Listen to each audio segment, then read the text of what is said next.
拦到特别远的位置，要不然基本都是能一个无伤接近，或者至少保证吃一刀之后能够让自己快速的接近到椅子把人救下来。是。不过跛脚的话硬了，追谁呢？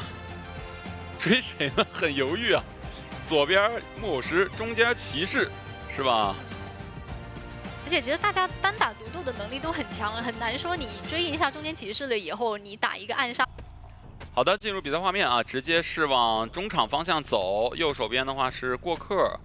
这局的话，宠爱是带了一个兴奋的。回忆已经是躲起来了，骑士在中场3板的位置蹲下，然后这边也是直接过去找一下空调，但是第一个笼子没罩住，只能再交一个笼子过来。来博弈一下。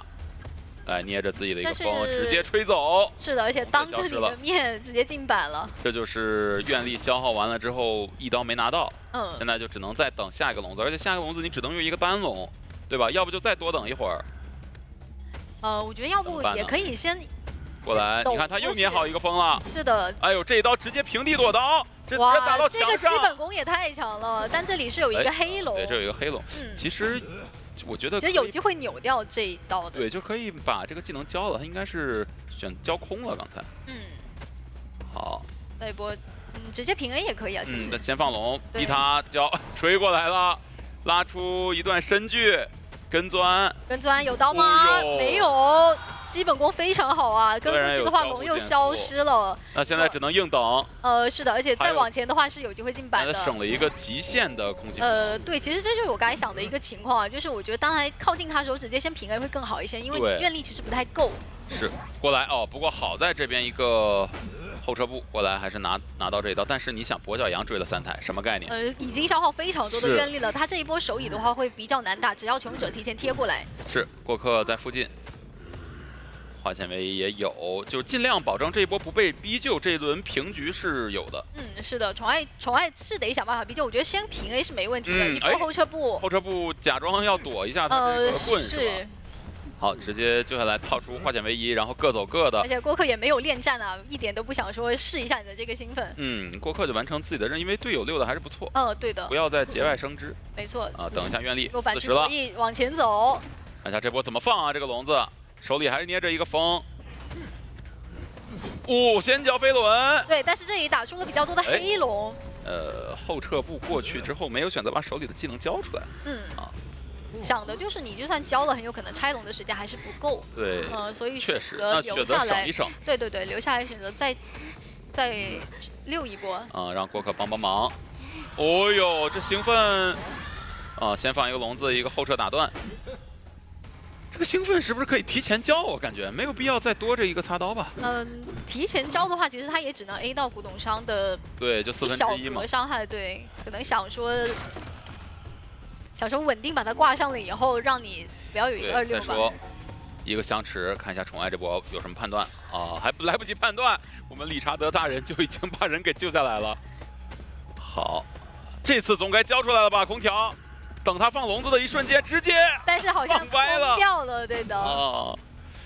没有关系，起码交出来了啊！只要交出来了，就不留遗憾，好吧？是的，感觉他们也没有打算要进行保人环节了，直接去抢密码机了。对，退一万步讲，就算这个风吹到了，就一定能活吗？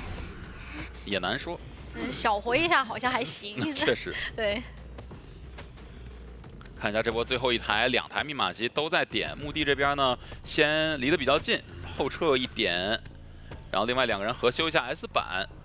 看到密码机抖动也没打算举龙吗？来了。后撤步再交一个赶到脸上。再一个朴素放龙，接连赶路，然后被砸了一板。请注意附近电车。因为是能注意到他现在的技能还是在真空期的。哎呦，还好，有点吓人。没错，那这样子的话，外面密码机就解放出来了。这里的话，让木偶师出来扛压是完全没问题的。是的。这一轮的话，对于宠爱来说，确实需要把这个平局稳定保住再说。不过看这个样子，贴门的人会是过客吗？那可能会比较慢啊。这2台密码机进度都已经很相近了。对他现在积攒一下愿力吧。其实不建议交了，现在不建议交龙。主要是你交了之后，木偶师也对你击倒不了他，你得想一下这个开门战要怎么去排一下。对，过客那边贴学校门。陶安这边的话，满状态属于是一个随便溜啊。这个交出来了。虽然说一瞬间之内没看到，还能再但是撑一下。交出来了。是的，是的。啊，这边前面还有一个飞轮博弈，直接先过，但这里是一个空间压缩龙。哇，这里实质顶了一波。那还得再交一个龙啊，不然的话就一个变身加诗句。我的天！我的天哪，这就是刚才那波操作是宠爱出刀的时候，他连2次才可以。对对，他得硬看抬手才行。那没有太大的办法呀。那这还有机会吗？还有机会吗？卡位了一下，能？不是，这是不是有点欺人太甚了？是有那么一点啊。刚才很细节啊，骑士的位置站在正好不卡古董商止戈的一个位置。对。然后呢，古董商过来之后，骑士再过来猜技能。这个 BP 直接选择了艾维空之影。没有太大的一个反转，因为感觉他的一些 BP 做的都比较平铺直叙。对，上来先给一个祭司，对，是吧？对的，目前是一个10字形的悬念，密码机是优先封到了墓地的位置，中场直接给到了飞行家，上下是木偶师以及魔术师。其实，好的，进入比赛画面啊，异次元本体分开走，往中场方向，甲门方向来探一下路。本体这边的话呢，他是直接想往小蝶的方向这里。本体过来压迫了。是的，果冻那边的话暂时不碰密码机。本体往小蝶方向走，但小蝶的话往墓地的方向去走就比较难追了。异次元这边看看果冻在这边，那既然如此的话，我直接传送过来追你吧。附身落地一个短按吼，侵蚀度叠到60，然后再顺便寄速一下小明，干扰一下中场的密码机破译。本体往前面去追，密码机进度到追猎起，追猎起来，魔术棒打到了这一刀。很快啊！他完全没有被这个魔术棒的幻影给影响到啊！他就预判说你肯定放了魔术棒要往前走。对，其实打魔术师就是2个选择，要么反走，要么反走。对，也是一个剪刀石头布的一个过程。吼到了，秒了给！现在他的技能才刚刚转好，那这一波救援的压力会非常大，因为很有可能直接出去管了以后，直接闪现开再回来。坏了，这什么意思啊？这个艾维拥有了跛脚羊一般的追击强度。感觉好像比跛脚羊更强，快一点。对，因为这把的密码机进度还是比较少的。直接来了2位大人的一个2合1，是的，这一波是让斯巴基先靠过来救援一波。看一下中场这边再激速一下，稍微干扰487过来，尽量看能不能做到一个无伤救啊。是的，可以准备出刀了，说实话。给到一刀，因为如果你但身上的侵蚀度很多啊。对，如果被逼急的话，像学家可以直接交自己一个风去救人，还可能是一个无伤，所以说该出手时就出手。再过来吼到果冻，前面的话技术 CD 马上就好了。但他手上也有2个魔术棒可以进行博弈一下。对，前面跟一下，看果冻这波26如何，直接交魔术棒。直接交魔术棒，但其实能预判你的位置肯定是往前走的。是。等一波闪现，闪现过来，飞轮没反应过来，主要魔术师就是也不敢一直盯着后边去看。对，而且控住了更交不出来。其实他刚才被逼到里面，他其实也想说去防一下这个闪现，但在一个飞轮一旦要交出来的话，他其实也没有地方好躲。是的，直接挂到自己的一个逃骗范围内。是的。然后小明过来准备执行一波救援，坐地2阶，小明40的一个侵蚀度。对，不过在椅子附近的话。飞轮的。椅子附近侵蚀度会比较少一点，再来一个短按吼，涨到60多70，卡在边缘。是不是应该用飞轮先清一下？对。这一波也行吧，什么都没交还好。对，但是淘汰进度其实还算健康，还可以再博弈一下。博弈一下，看这个出刀。怎么说？救不救？很极限啊，感觉很危险。恐惧震慑！我的天，话音未落。坏了，我感觉不应该第3次掏啊。是3次震慑定律啊，我感觉小明应该听说过呀。难道他想跟捏捏打一个反心理？是不是第3次掏的？但是对于捏捏来说，我看你准备要淹没，我肯定是要出刀的，我也不管你第几次，对吧？反正我的习惯就是第3次我一定要出一刀，被骗了我也没关系啊。这边过来看一下这波救人，小蝶这边吃到了这个吼。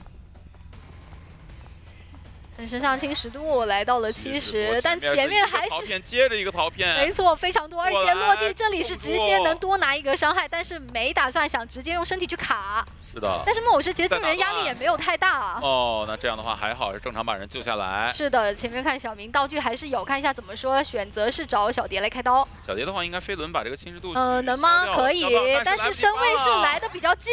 是的。飞轮过后，他是感觉顶窗翻不太够了，会给到而且那个窗会比较短一点，其实捏捏走2步就能打到。对，小明这边的话去最后一台密码机附近，但是的话呢，半状态加上没有回光返照，寄宿过来之后只能先等一下，不敢硬修。本体过来，然后14人在椅子附近看着，小明手里好在是道具比较充足，不会被终结掉。没错。差不多的话，感觉得回来了。对，487已经过来了，也看着呢。是的，来一个传过来，卡片生成落地，哦，直接先把路易摇出来，还好可以接受。那小明这边刚才被逼得很远，所以的话，捏捏赶紧先往密码机方向去，本体往密码机方向走，然后14人的话，在这边再等一个2阶落地，看看能不能秒人。这把的话密码机是很不够，甚至这样子的一个残局得逼他们再去多修。现在就是对于求生者来说不能倒，只要倒了的话，这局就崩盘。但是呢，你不能倒的同时，你还得去破译，对，你但是一定得多开。可能要倒，然后不修也有可能要倒，没错，调状态也有可能要倒。现在就是很脆弱，现在整个求生者非常脆弱。传过来，只能看看成都狼队这边的拉扯能力如何。这边捏捏刚才传送过来，省了一个2阶。487手上是有一根魔术棒的。但这里的陶片都没有时间去拆啊，覆盖的范围比较大。一波闪现，预判的闪现，没错。487秀起来，寄宿。那这边的话 ，S 版也得稍微管一下，因为 S 版那边是40多密码机，马上1半。但稍微是给队友拖了比较多的一个破译的时间。是的，主要捏捏这个闪现时机选的也不是特别的好。因为他是有个他在交互的时候还有一个对，就是487他预判闪现是因为他有能摁出来魔术棒的机会。对。而交互打到的话是给不到这个机会的，捏捏还是慢了一步，而487快了一步。过来88密码机已经蹭到88了，是的。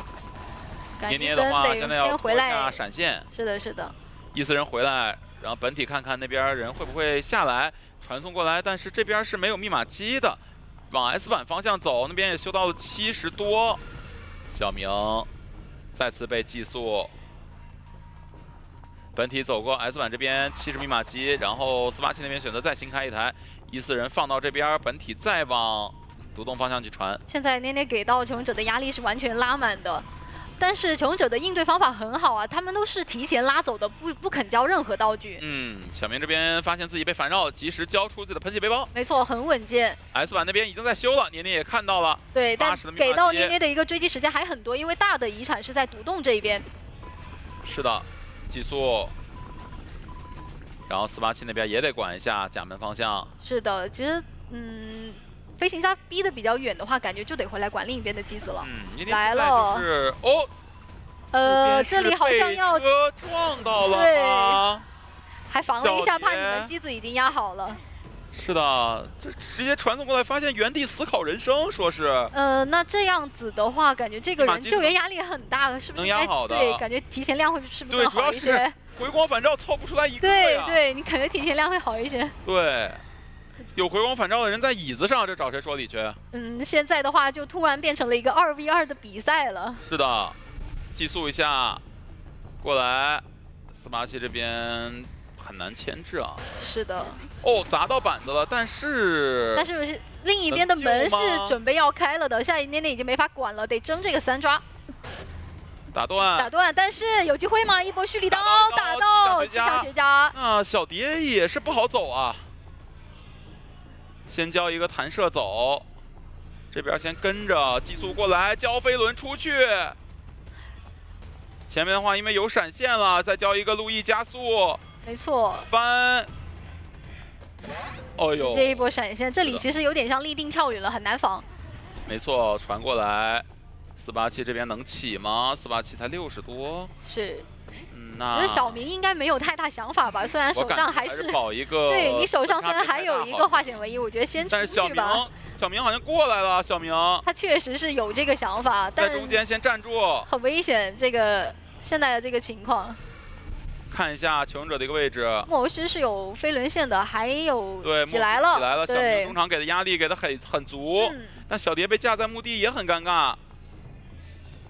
因为伊森会一直在这里看着你，如果敢来救我就敢回来，你等一下不好走啊。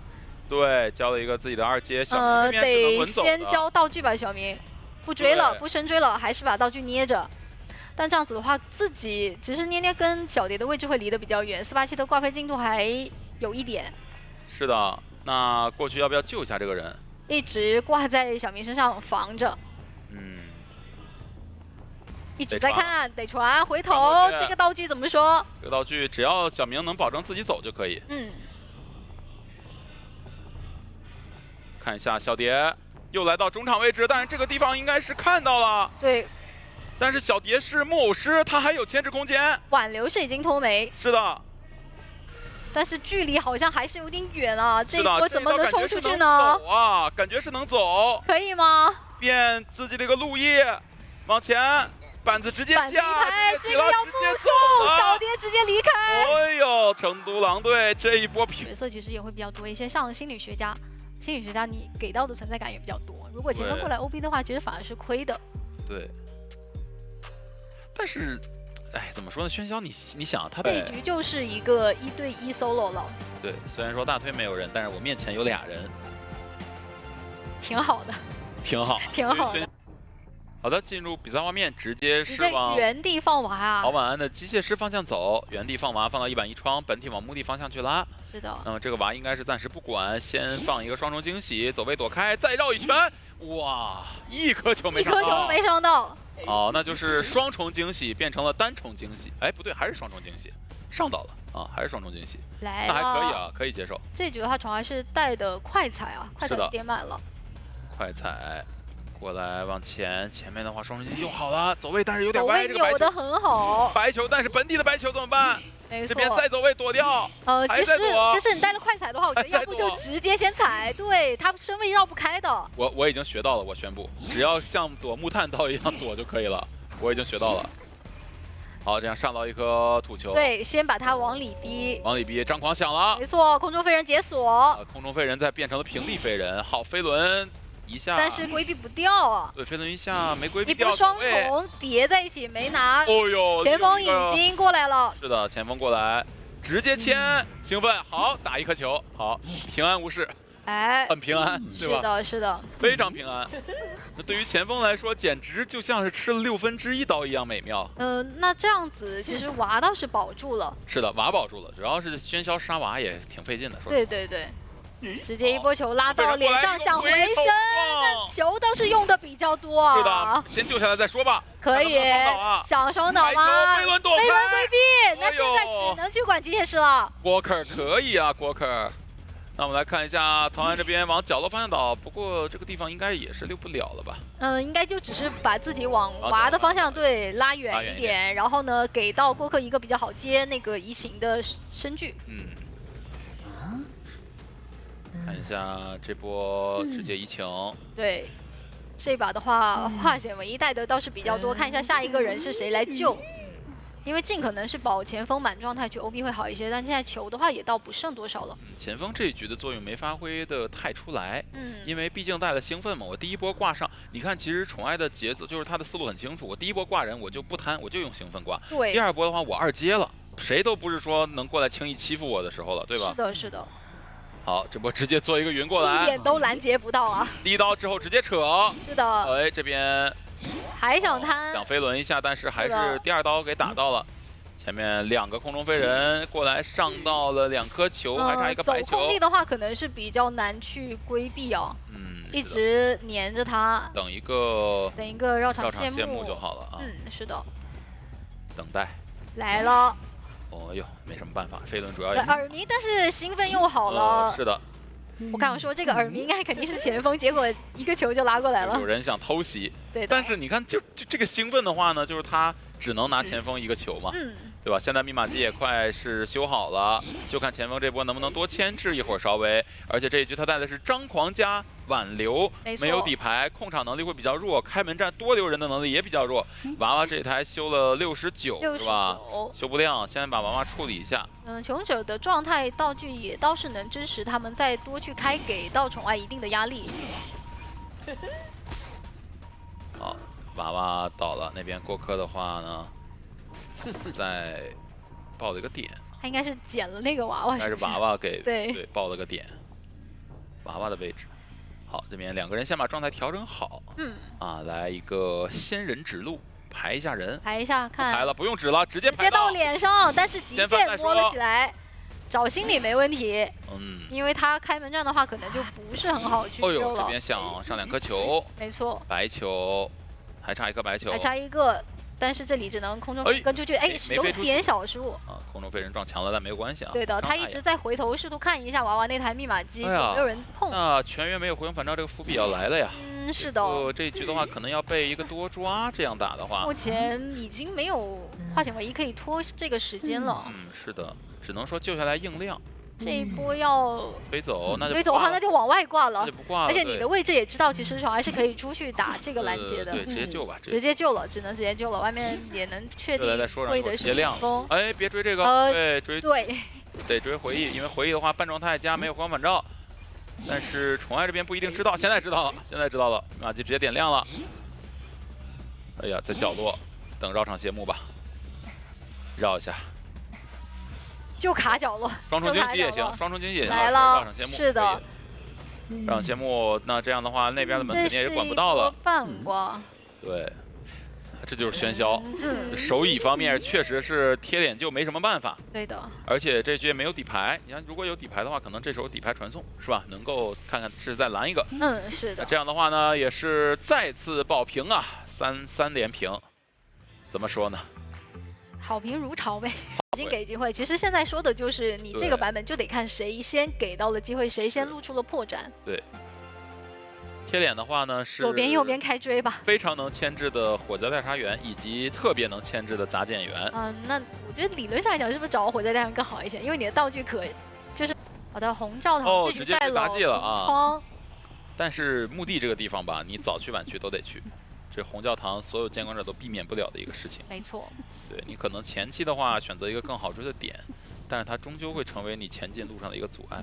这局的话，捏捏小天赋是点到了通缉上，影月断了啊！赶路的时候，果冻这边应该也知道看出来了。果冻这边交了一个窗弹加板弹，跑得老远了，过来进去把窗户封掉。没错。那果冻准备转红炭。红毯的牵制资源还是比较丰富的啊。是的，前面一波火球一封，没办法绕不开，只能过。对，这里开始进行搏板了。小短板，翻过来没有弹射了，一刀有了，很快啊！捏捏这第一刀拿的。要转墓地的话，得看487能不能帮忙辅助一下。487肯定要辅助一下的。来了，长板用完放一个球，哟，哇，处理得很好。 487确实。是的，但是捏捏是有点技高一筹啊！我知道你想往这边转，所以我直接往前压回来。对，这个闪现视角里感觉都没看到人啊！是的，击倒了，盲闪，但是预判的很好。1台半击倒，优势在监管者这边啊。而且这样子，487也得去开新的机子，换大副过来救人。这里是直接通缉到了小明，表得提前摇。看一下捏捏这波预判能力如何？直接回，不给你摇第2段。对。要不先，其实刚才早一点回来，先处理一下这些板子会更好啊。对，来再哇，很极限啊，感觉贴脸摇出来的，真正的刀剑舞者。没错，再抽一下，无伤吗？无伤就很赚。小明这一波第3段摇表后撤很细节啊。没错，但是没事儿，优势在我。对吧？还是在捏捏这边。对，因为没有牵制空间了。往这边的话，其实还是有机会，等一下再干扰487的一个破译，再看487的灭亡机抖动情况。但这一局的歌卷员上限没有那么高，没有底牌，闪到底。密码机修够的话，开门战也是难逃一个平局的处境。但目前的情况是，目前2台遗产他其实都知道，对，是能够围绕这2台遗产来打的。想赌一下吗？感觉能挂，能挂。是这个球就有点白送了。对。但是也不能把命交代在这儿。想先去管一下吗？这个应该是要博弈一下。哦，487再捏一个球过去，那边就回来伤掏下来，这样子给到小果冻下野的牵制空间会比较那挺大。有意思啊！我白送一个球，但是我也不打。对。啊，过来在忙，大家都在忙自己的事情啊，感觉。好，看你了，短板直接要捏球，直接一波土球。那这里的话，短板博弈，一踩的话就只能往外走了。是的，5秒钟，下一个球 CD 续不出来呀。是的，要倒在这儿了。击倒果冻之后，外面还差一整台的密码机。这样的一波操作，其实求者这边会赚的比较多一点，因为你2波救人都没有掉任何状态，我只能说是白给了一个球而已。你会发现，其实捏捏他所有的存在感都是从一个人身上拿的。对。就是感觉成都狼队这边不多给的，我是一点都不给啊。来，再一颗球堵住。哦，这边还打断了一个蓄力刀，还得等你弹完我才能把这个球处理掉。是，那接下来捏捏可以完全围绕着这2台遗产来打，可以去管一下中场。对。但是终究是没有底牌的，控场能力偏弱。是的。低调一个表。哦呦。但是你们肯定是得想方设法回来偷开这个机子的。哦呦，感觉小明的这个走位真的很神秘啊！基本功太好了。直接把捏捏往3连的方向引。哎，捏捏，不管了吗？他就想守着2台，他很明确的知道。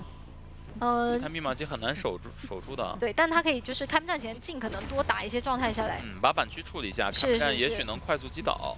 对，而且他最好是能够有新的手语环节。你说487这一局的火箭队成员玩的感觉，他好像有4个球。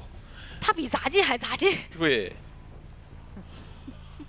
感觉因为捏捏他打球总是说不想打，就感觉有点浪费时间。小明摸到了一个护腕。是的，487一直把捏捏往角落带，但是捏捏这个时候就有点心神不宁，他一直放心不下外面的2台大遗产。我感觉捏捏其实可以放心的，因为这个局吧，他也很难去争胜。对，比较偏平一些。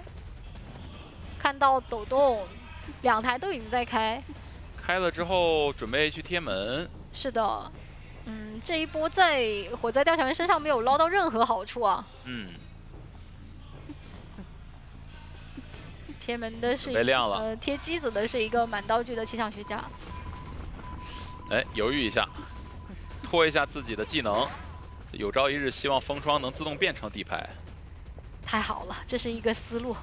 确实，直接交闪，很快的击倒，但是有点门的速度快吗？捏捏，冲过去，想直接管，但小明手上是有一个护腕的。是的，小明真是经常摸到救人位的道具啊。对，回速过来，先把小明逼走，往脸上挂，对，往花园的方向挂，然后呢再排躲在大推里面的小明。感觉跟第一局节奏有点像。是的，就是2个人要互相拉扯、互相保护，然后一起携手逃出庄园。对的。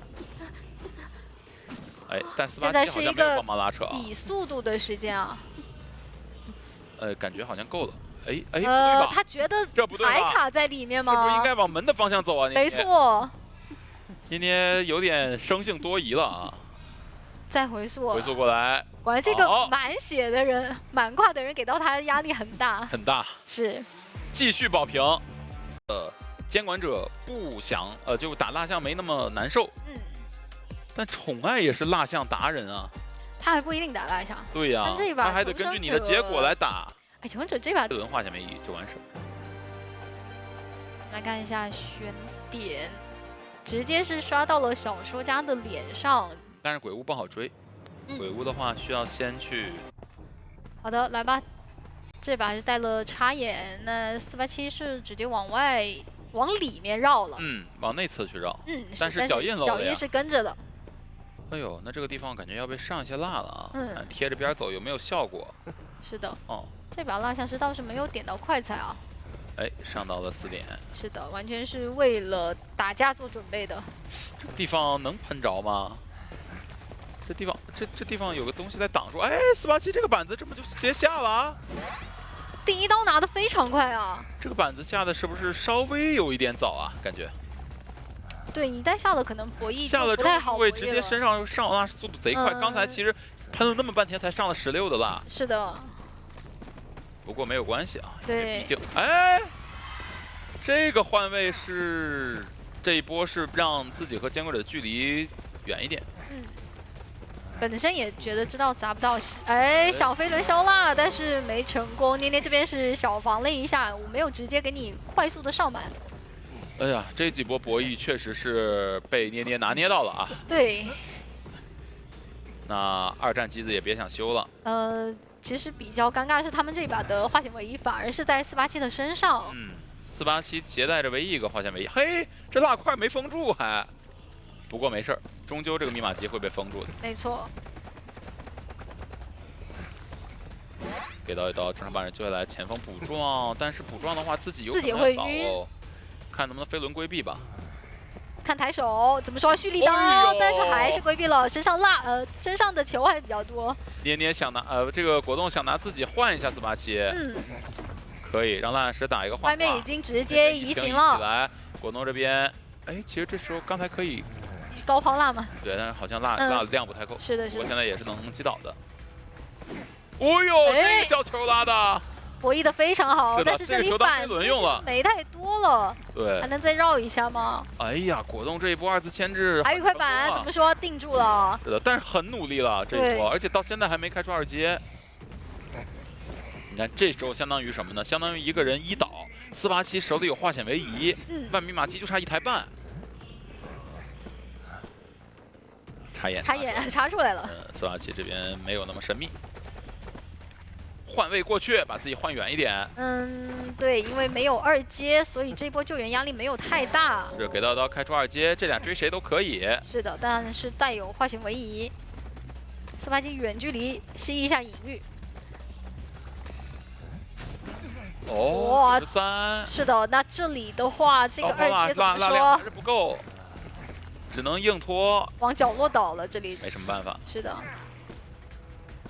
最后台密码机已经起修了，那看能不能腾出人手来救一下。记者过来带着娃娃救人还是比较稳的。没错。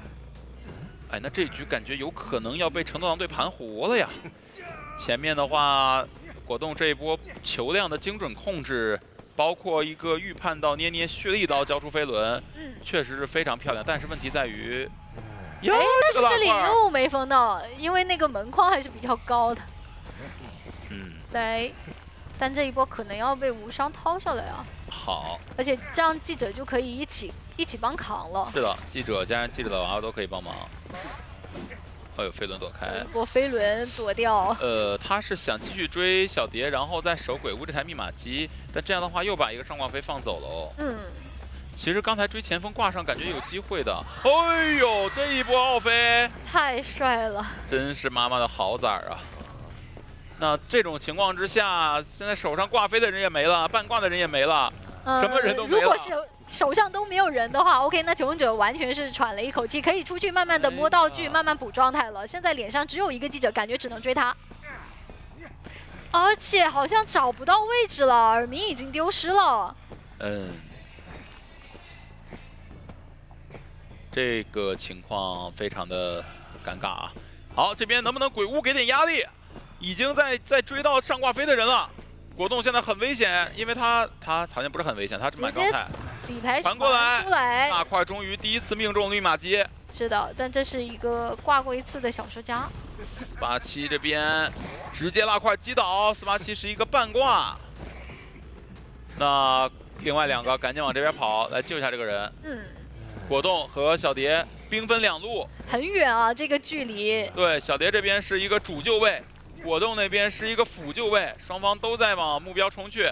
是的，捏捏这边隔着桥，一旦看到你记者往后撤的话，会有所防范，另一边可能要过来偷人。对，但是现在淘汰进度还是比较极限，但是来得及。来看一下，来得及，但是需要定住。如果把果冻定住的话，就来不及了。2个人一起，有点极限啊！怎么说？能不能救下来？救下来了！随便换一下位，换一下位之后进板能进吗？密码机快压好了，直接过，但是再一个砸头，今天487太秀了，他到底砸了几个头啊？是的，这边直接亮起，因为487是没有回光返照的，所有人都往另一边去，现在在争分夺秒，因为传送还没好。是能拖好的，击倒之后传送是能拖好的，传送应该是好于门开启之前。对。那这个局的话，又到了一个3人拉扯局。门的话18秒，但是好像还没摸到所有人都是往那个方向去的。应该会有人回来的吧？有回吗？看一下。传送要先好哦，这样的话。都在捏捏没事儿，现在这边凯尔明没关系，等一下传送，等传送好了，只要第一时间传过去，捏捏是能把这个门拦住的。传过去之后先封门，2、1、80门，直接传送，直接传送，怎么说？能开吗？开了，但是没关系。但是前锋倒了，这里被卡住，有机会再打一个吗？再留一个。能爬，能爬，这里有飞轮，能爬。那这样的话，极限保住了一个平局。一口气差点没喘过来，我的天，很极限。这个对决的话，因为最后是2个人同时交了飞轮，对，救了。对，而且我可以救，我可以有先知套鸟救，我可以有空军开枪救，我可以有娃娃救人，是，对吧？我怎么救都可以。你邦邦的手语优势，其实在这几位面前是没有那么大的，甚至可以说是没有什么优势。是放在了终点的位置啊，他直接选到了坏木马，左边、右边空军和火灾调查员。是的。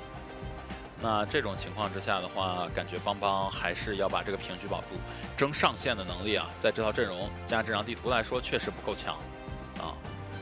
好的，进入比赛画面啊，直接往人皇桥方向走是过客啊，那就是在两害相权取其轻。这起点那边毕竟还有车，果然是有带刀淬火的，还是想要看一下先知的位置。哎。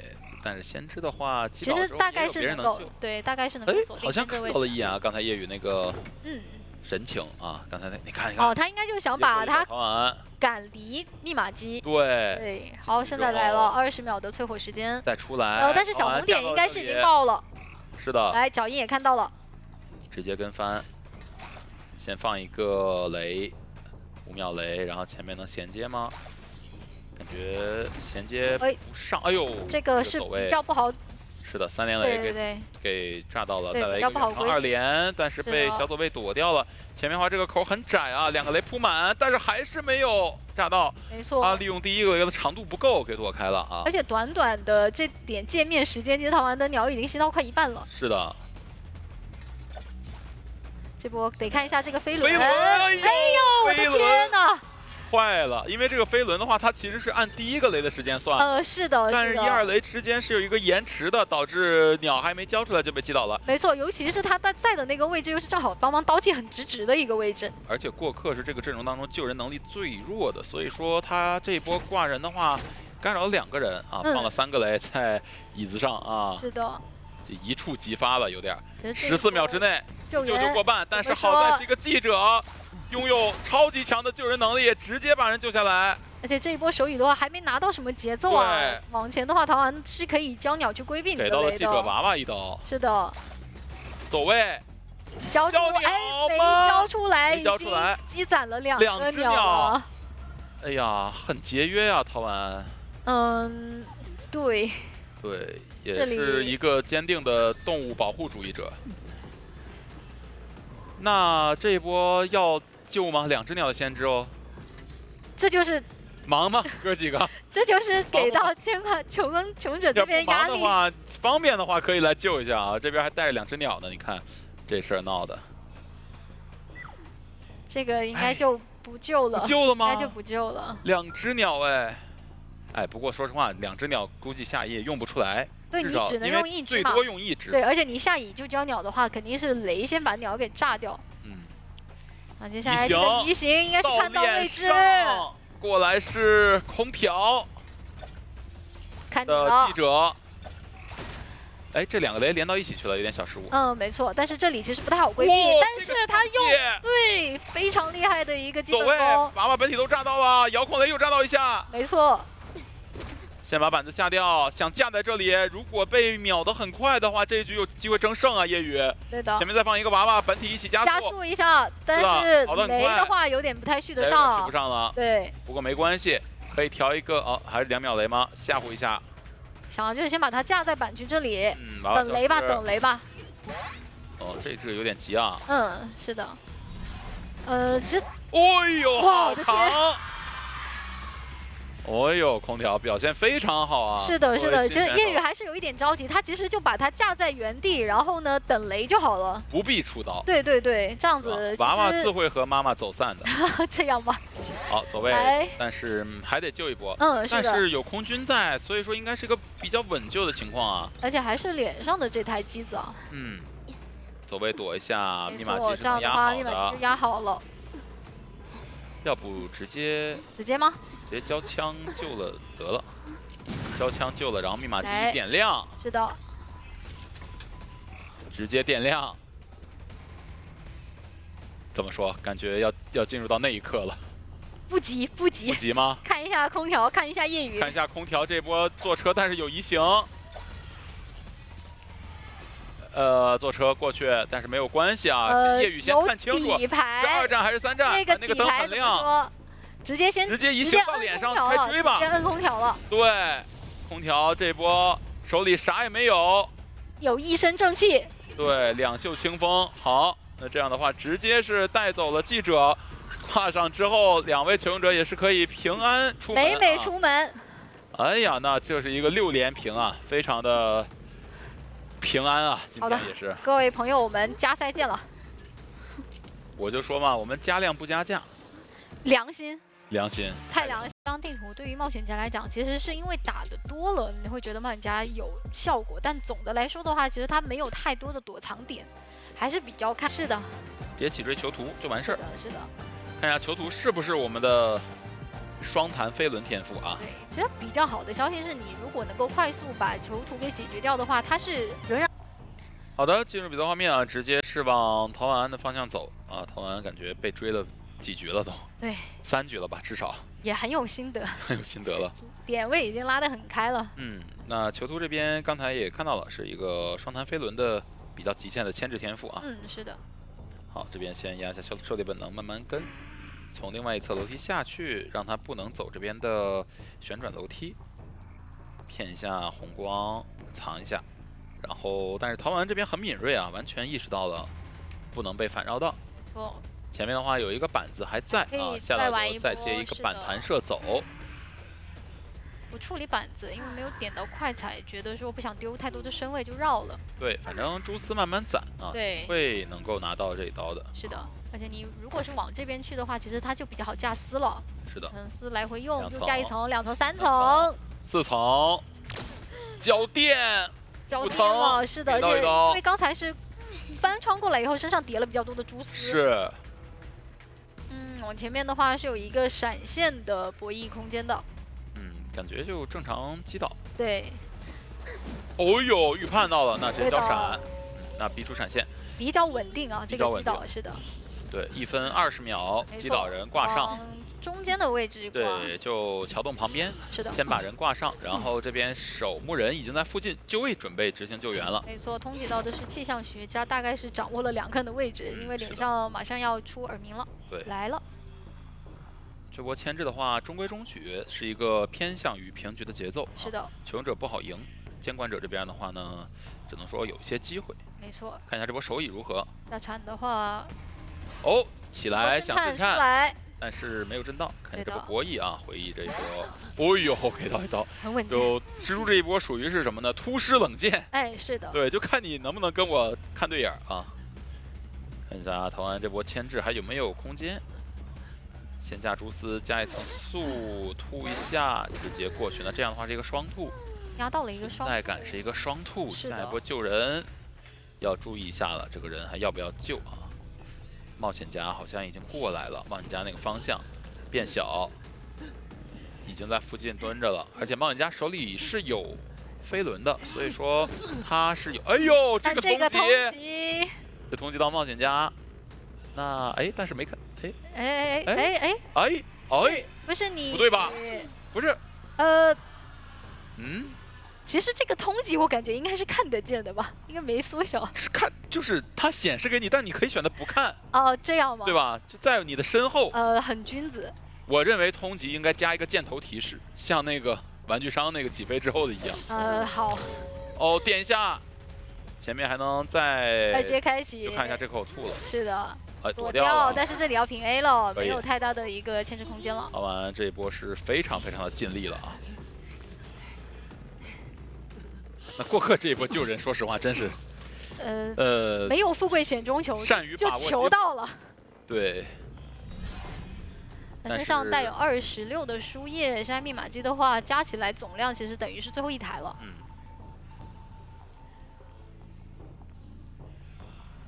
左边右边怎么？反正这局的话，多抓的概率，4抓的概率不大的情况之下，就拖时间。是的，是的。对吧？夜雨的话就来回逛拖时间，能争3折，争不了3的话保证手上有个人。对，把时间拖够。但千万别找冒险家。逼他们。其实我觉得现在有谁抓谁就赶一赶，然后耗点道具。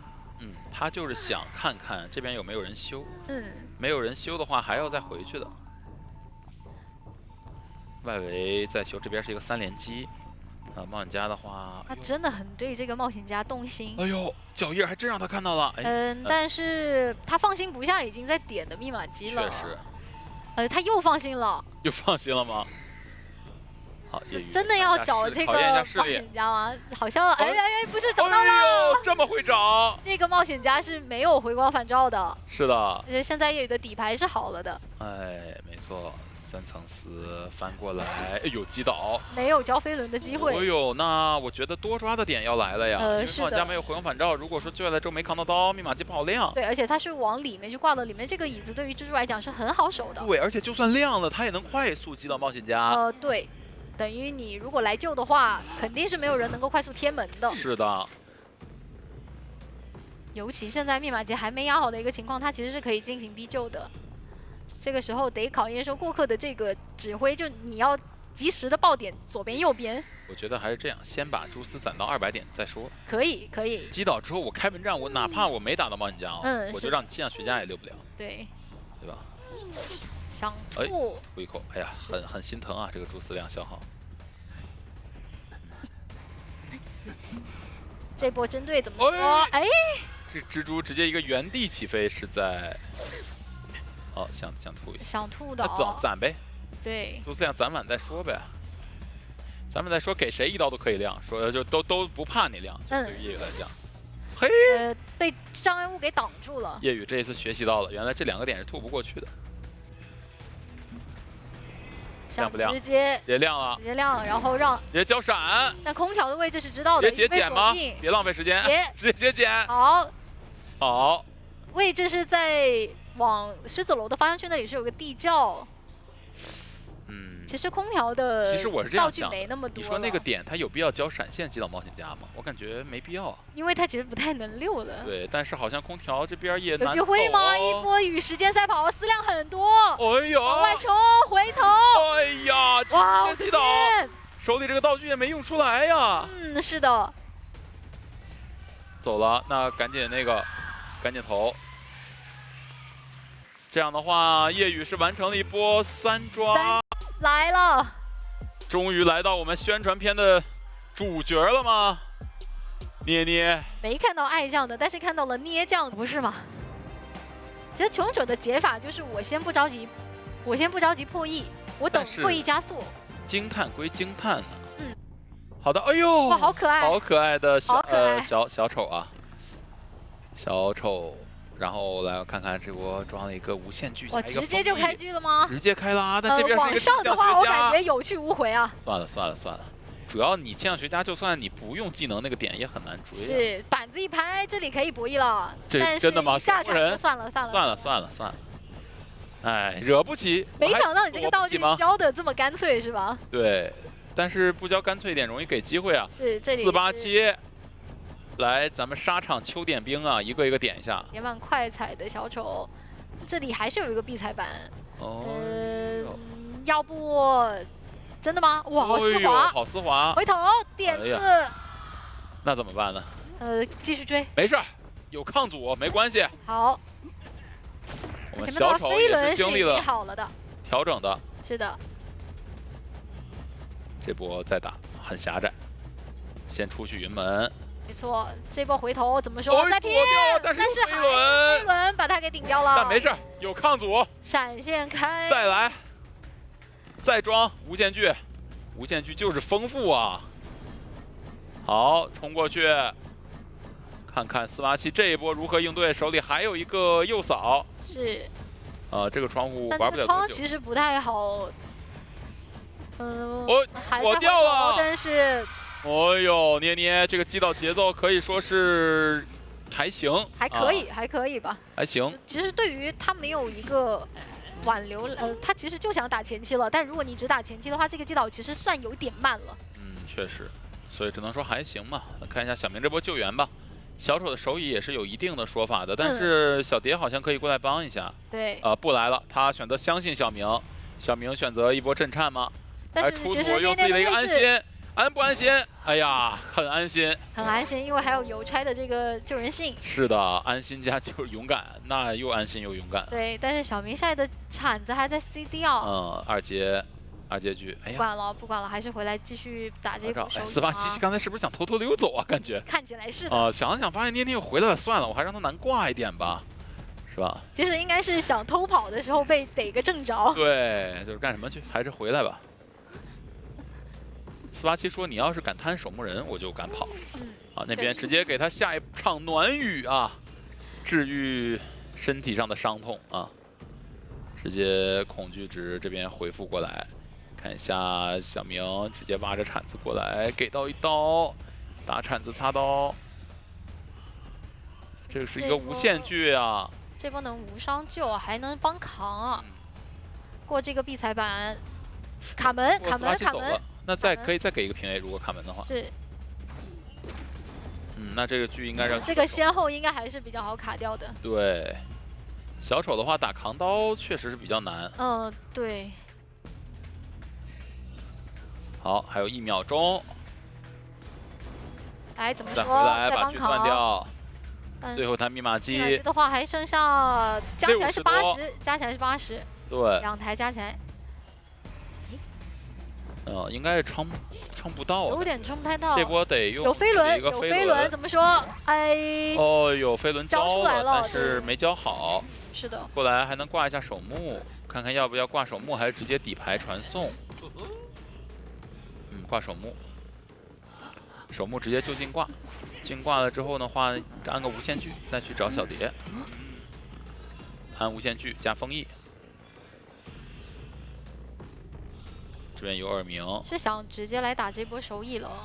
但是密码技能压好的话，这局4抓节奏。其实邮差的救援压力会比较大，因为他没有回光返照，直接亮所以要直接亮。对，直接亮的话，那就邮差站脸上，然后你就直接送给你了，那边直接点门。对，而且你也没有挽留嘛，我这个是可以招致的啊。好会躲呀！没错。这波门不能让他们点开啊，还是得切船过去啊。但是你过去的话，其实道具比较多。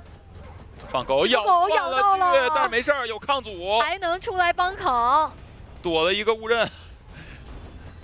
好，过来交闪现，哎呀，没撞到，但没关系。但是还能帮扛，这里有一个壁彩板。是的。要不然等局，哎，直接出来的话，要考虑一下时间啊。直接吹一下，赶紧走。是的，是的。走的话，因为成都狼队这边走的会更快一些，所以也是要恭喜成都狼队拿到了本场比赛的胜利。恭喜！鏖战了4场，终于拿下了比赛的胜利，也迎来了自己在夏季赛的第1场开门红。开门红，是的。什么园丁啊、心理之类的3刀嘛。对啊，多一个龙字其实处理掉了。问题就在于教授每一波下移以后，他可能在椅子上把这个道具充能好了，下移又有26的能力。那前期的话，其实可以去大房，也可以考虑抓守墓人，你觉得咋样？来看一下，想要去大房找星辰。是的，那这里已经做好了牵制的一个准备，上了2楼。那高低差再加上前期有个鳞片，很硬啊。对。如果说真人9前期的2个龙字没有拿到刀的话，那其实愿力是会跟不上的。他其实可能更多是来大房给求生者一个假信息。对，这样你在2楼你没办法第一时间破译，而我攒一下愿力以后，我再去找外面好抓的。甚至说还可以打现在这样的一波钓鱼，把星辰从2楼骗下来，杀个回马枪。很好的想法。我感觉他其实更多想去找这个火灾调查员，但是火灾调查员这把很聪明。对。他知道教授好溜，所以我跑到大门去，中场有2台我不修，让你找不到。对，真人9现在找不到人，他必须要开节奏了，因为他愿力已经拉满了。来看一下盗墓去寻找磊磊，我在调查员。哇，好快！这波预判太好了。那狮子这里已经挖到第一个了。气囊交出来，弹到但是脸上了，闪现直接带走。哇，开局1分钟闪现刚好就击倒，3台密码机加起来都不足1台啊！而且他是觉得这里有地下室嘛，想要去看一下这边有没有地下室。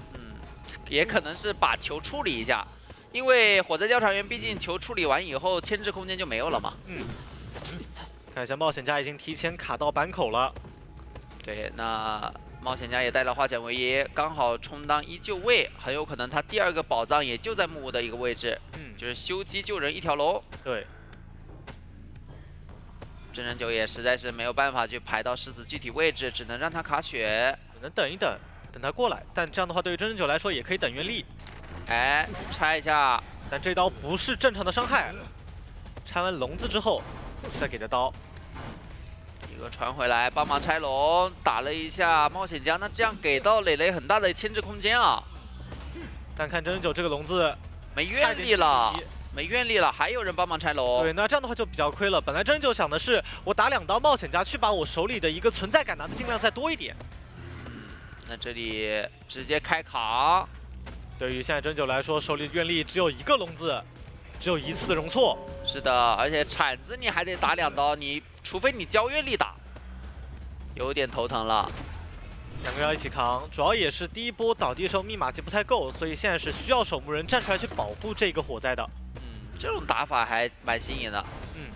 来，开始扛到了，这个铲子收益太大，不仅扛到了1刀龙刀，而且还前面也扛了1刀。对，这边再用一个气囊去堵住这个板子，哎，没钻到对应的位置。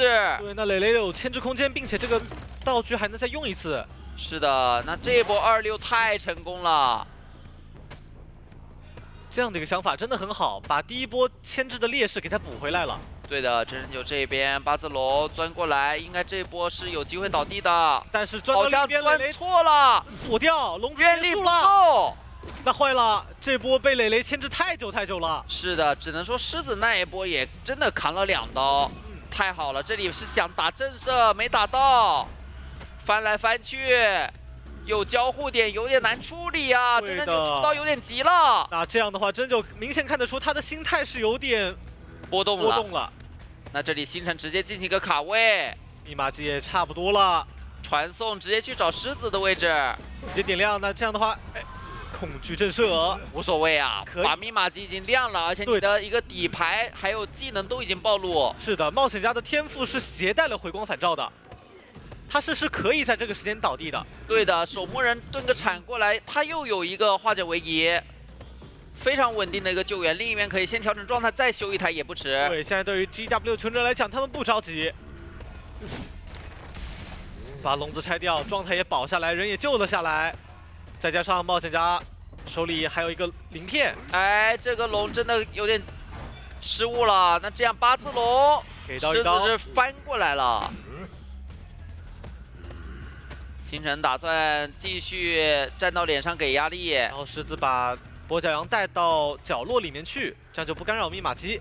对的。还有一个化险为夷想刮地下室。对的，对于真9来讲，这样的对局也可以。首先是有地下室，其次是打到开门战的时候，手里的下一个传送也能 CD 完成。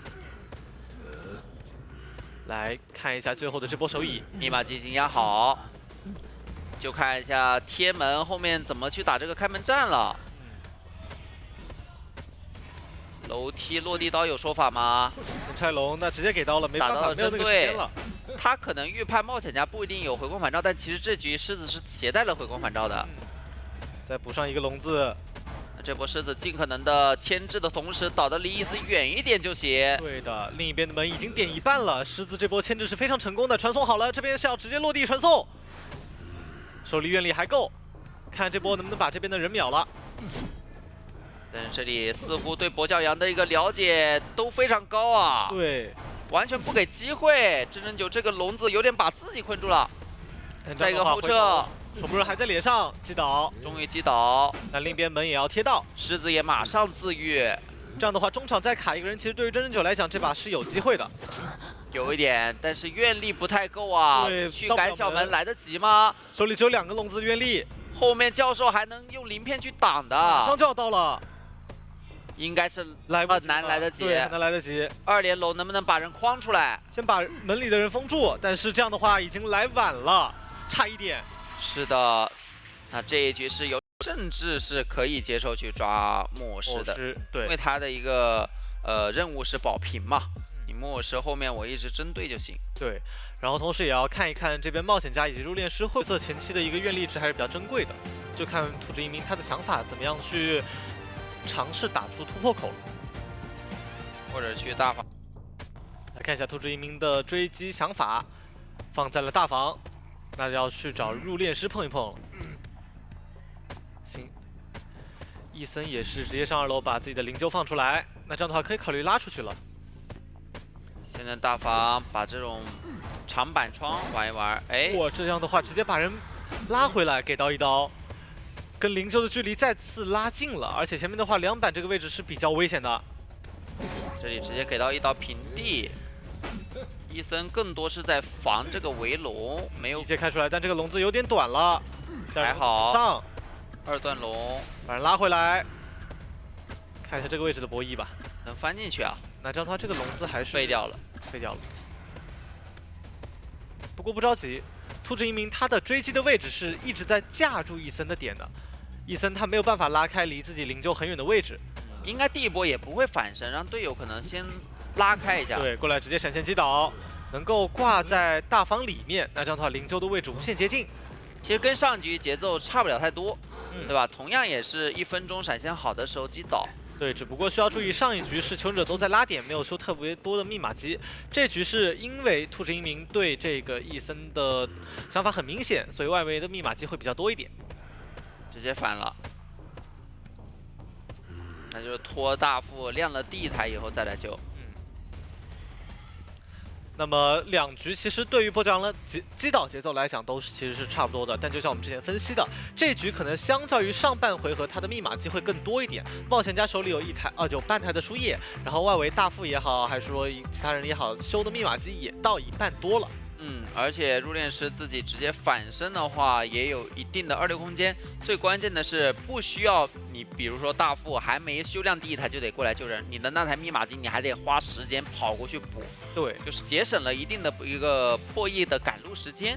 但对于这局来说，我觉得求生者应该是没什么赢面的，对，没有什么机会撑到4人开门战，因为入殓师后面即使大副能够救下来，再去死扛，密码机其实差的还蛮多的。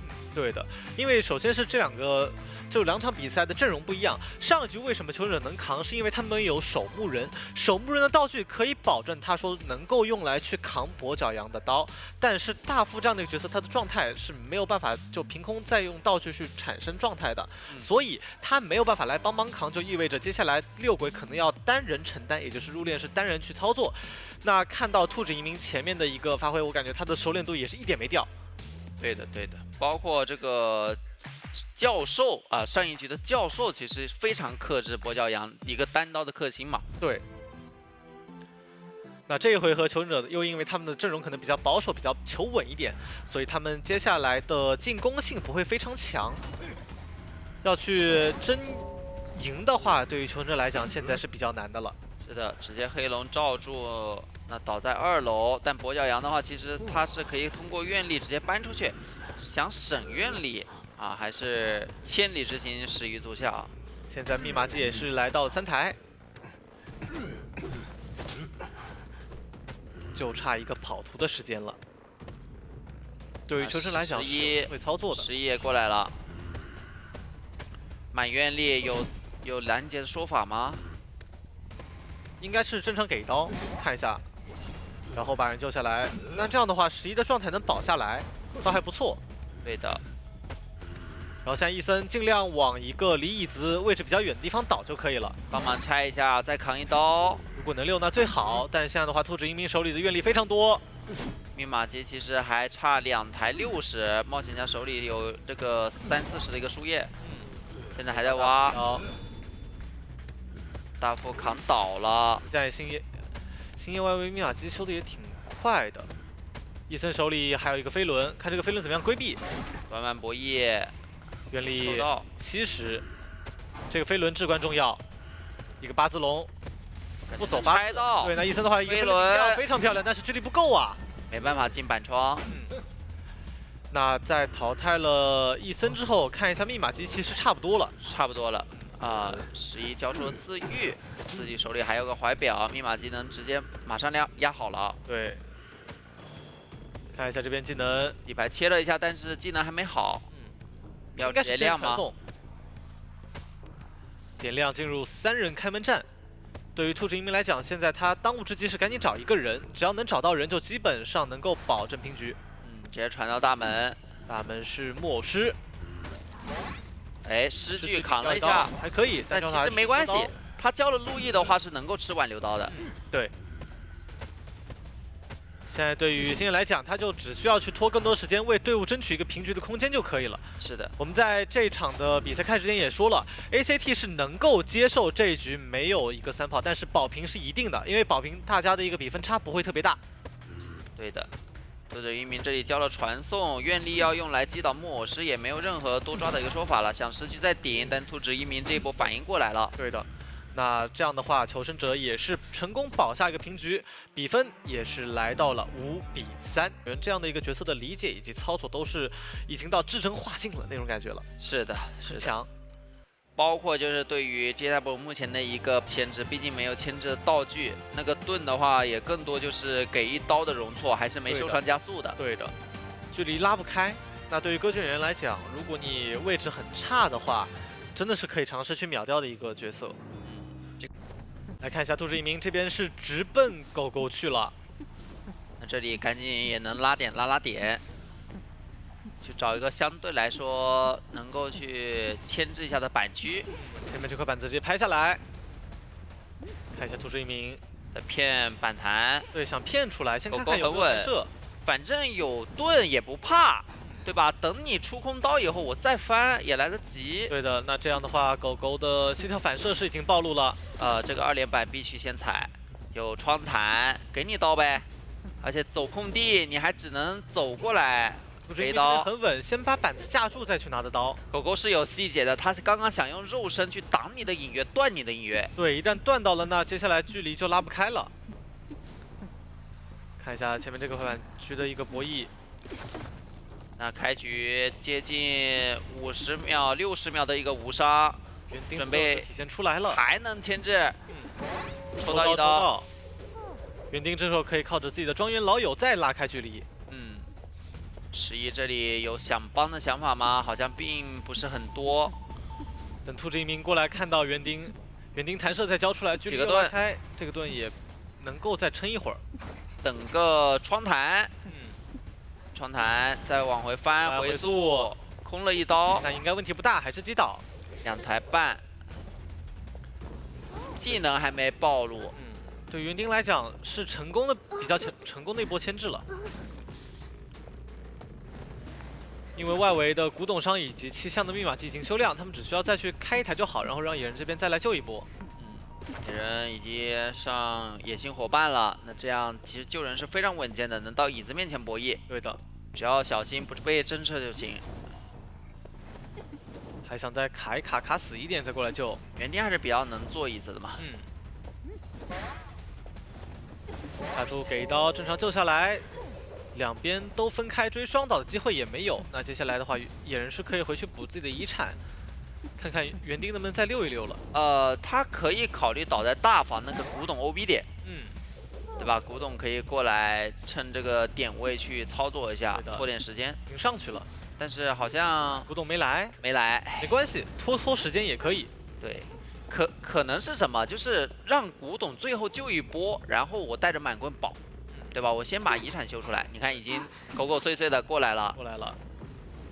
另一边野人的密码机也差不多快点亮了，亮完之后再去补古董的密码机。这一局求生者的密码机分布是非常完美的。其实兔子渔民现在挺着急的，他也知道园丁比较耐做，想去找到最后一个要救援的人，但是并没有排出来，好像不是很准确。对的，另一边已经压到脸上，给到一刀。那这样准备古董来了，下2下。身距拉得非常开，想反绕吗？绕一波，没必要，绕不太了，绕不太了。大房的这种封闭板是完全绕不太了的。对的，最后一台38%的密码机，看看有没有能快速点到。是，园丁的话，一会儿拉进身距以后，还可以再起个守护。对于求生者来讲，现在兔子一鸣的技能是很神秘的一个技能，而且另一个人也来保了，我强风吹开，古董上再给一棍，回速，距离拉的还是比较近的，需要有人去扛刀。这波2连窗，野人已经在修了可，以卡隐喻。对，这个风也是预判了一波，但是给到盾，隐月已经卡断了。还有3古秒，董商来了，古董商必须要给棍，针对刀有风险。没打到，密码接近70-80拉开古董了，商给一棍，那这个货强风再推开，兴奋都不敢交啊！交不出去，没时间了，加上这里是楼梯，楼梯卡一个人够了，我还卡2个人呢，距离拉远，拉得想太远换节奏了，想换节奏了那。这样的话，古董商还能来，但是古董商这里敢先吗？就是古落地董商可以倒，刀这，样的话直接进入开门战。园丁的距离好远啊，加上后面这边门是能直接开始点的，着急月也断了，隐约断了。这局对于 ACT 的求生者来讲，开门战之前的运营处理的非常好。是，有回速加点，想这个骗盾还骗了一波，恐惧震慑，老弟你挂不挂？你要是挂的话，两边门应该是差不多能点开的，因为这个位置离椅子非常远有机会去拦一下那个，60多的门。伊森那边的门。对，对，底牌传送，看一下落地气象没道具，但但是有古董商还有2棍，风3吗？秒的止没有戈，风了，那别走了只能目送2名求生者出门。瞅着句子的，就我们往往看到，就是你在椅子上牵制的时间，也就最多就30多秒，对吧？但是你如果以这个小丑来个，我可能要主要去保这一手入殓师在大房的牵制了，可以直接打个洞去接，然后接完之后祭司自己必须得藏得住。对的，而入殓师只需要前期拉点到大房放个灵柩，后面就没那么怕了。导播的，好，那看一下开局也是先找推进器嘛。角色是多了去了，好，这边已经拉起来了。然后也是看到这边入殓师是提前把这个灵柩放在大空地上了，转进了大房里面。啊，要不要换呢？不敢了，上2楼没什么意义了。对，真正就也在想，也在找机会，去外面找，看一下，想要去找一下佣兵的位置，但前面那个耳鸣其实差一点就能排出来了。这边有一个洞，先把洞别钻关掉。那就是想抓祭司了。祭司的位置也很尴尬，刚好是打完洞之后就在门口，对，这又是块小短板，不太好博弈。还是继续钻。来，张超康再点上，装再装备。你现在没道具了呀？我道具还挺多的。要吃到，而且这个位置如果吃了巨闪现就能直接带走了。应该是想什么聚了以后在板子中间砸个头。很危险，这个位置直接知道了。给到一下了。那星辰手里还有一个门之钥，对，看一下这个距离能不能拉开，也没反穿，加速往外走。磊磊这里已经看过祭司的一个样子了，应该是后面可以救一波，以后画个灵柩啥的。这个位置直接闪现去，密码机3个半台，1分25。这个时间点对于球员来讲，密码机修的是比较慢的，比较保守。对，太害怕了，就怕你来抓我，所以都比较前期规避多一点。这也是小丑这个角色在排位或者说在比赛当中能够打出信息杀，就是求生者你前期都不敢修。还有一个很关键的问题就是你祭司能保别人的洞，你可能没那么好自保了。对，你会发现刚刚在第一个洞钻过去的时候，祭司就在脸上，他没有拉开距离。对于祭司来讲，这个就很危险了。一个护腕弹到椅子面前，看一下狮子这波救人，有个博弈震慑机会，很稳，直接救下来。但同样的也没办法有太大一个牵制空间。但对于真正来讲，他的节奏非常好，是可以接受说给到佣兵身上上一个钻头之后打祭司的一波倒地的。是的，没有后面入殓师画个灵柩，已经在画了。祭司只要倒得远一点，然后挂上再反了以后有一个无敌时间，但无敌时间应该到不了脸上。对，更多是用无敌时间打个洞，你无限距过来必须钻这个洞。对的，我们把时间拉长一下，拉长到真正击倒了祭司之后，其实你会发现密码机只剩最后一台，飞行家、入殓师、佣兵3个求生者要去跟小丑打最后一台，还是有说法，就要看求生者这边密码机是怎么样破译的了。长板这个位置双板下来，哎，被这个小无敌给吃掉了，狙。距离再开，但不着急呗，上个钻头，再上一波推进器，前面这个位置架死好了。对呀，可以看出真真九的熟练度还是非常高的。也是同我们所说的，在击倒淘汰祭司之后，密码机来到最后一台，大拉扯了呀，而且入殓师没有了灵柩的，就不太敢抗压了。对，看一下密码机分布，一台大房，一台在花坛，还有一台在猪肉铺的位置。那3台密码机都不算特别安全的密码机，佣兵要强行亮吗？那这样有危险。赚。第二波的击倒节奏，这不就来了吗？不用挂，直接去外面续节奏。佣兵一倒就是1年。对，就跟破仑一样，我直接可以出去接着开节奏。还是想挂一挂求稳，他怕找不到人。他其实现在有点怕，就是所有人都躲起来了。对他现在就过去看一眼佣兵，确定佣兵倒地的位置，只要确定你在大房最角落，我无所谓了，我直接出去拉锯了。对。那这里有飞轮，能操作一下吗？看一下飞轮在骗掉了。那入殓师一个白板也没有办法限制了，这是2阶的小丑。对，另一边密码机刚开始修佣兵，闪现击倒，就看入殓师身上有没有。佣兵自愈才40呀。如果说入殓师身上是有钻头的，那这局其实对于小丑来讲是有一个很大的赢面的。守密码机去了呀。现在对于飞行家来说，我就这台密码机，我又修不了，我又不能救。救了等于白救，因为入殓师根本牵制不了。对，现在唯一的对于凌云的操作空间就是用自己的一个悬停去打断小丑的锯子，然后喷到脸上去先把人救下来，先打出一波无伤救，才有后面的空间。一个喷，但是好像没什么机会啊，在骗飞轮，骗悬停，也在骗飞轮，还是得吃一刀救，把人救下来也是没有幻想唯一，那距离拉不开。佣兵交出自愈，这边入殓师应该是要倒地。倒地应该是考虑不能躺着的，必须直接反。另一边佣兵交出自己的绝处逢生。那我觉得现在真九可以去等一等了呀，在击倒入殓师的时候直接去找佣兵了。现在全员是半状态，没有状态资源能够去打拉扯。对的，密码机差的还挺多的。现在要挂入殓师也可以，因为入殓师是2挂了。对，两个人想合修抢一台吗？主要也是真九手里没有推进器，也没有钻头了，钻头不多哦，没有那个封翼了。对，手里剩下来的资源不多，打手椅了。他这个时候要是有个推进器，那基本上就往4抓发展了。对，稳4抓了。有个推进器，在去找人的过程中，再找找有没有别的推进器就好了。先上个钻，挂飞入殓师。哦，还有一个，刚刚好还有一个，哎，好像还比较多。来看一下这个位置，再要去找狮子。现在就是慢性的4抓局了，有个无敌板，那就找外面嘛，早晚得下来呀，而且我有传送。对，而且现在黎明的玄天也交过了，他是没有办法打断，只能靠着板去博弈，去看看能不能让真九出现一点小失误，但这个过去好高啊！传送落地，狮子也拉不开距离，一个抽刀没自愈了，那这样的话4抓了呀。这手小丑熟练度真的很高，你会发现他前期根本没怎么空过去。对的，而且整体的一个追击思路非常清晰，我就是想钓鱼把祭司这个洞给钓出来。先把飞行家挂上，再去找佣兵。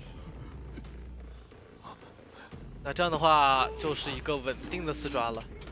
真9的小丑，我也没想到他熟练度这么高。再来一个推去找佣兵，有这个受禄应该是稳定能排到的，那也是拿下一个4抓 SAT 在一点，对吧？我有2波震慑机会，一个是勾的一个震慑，还有一个平 A 震慑。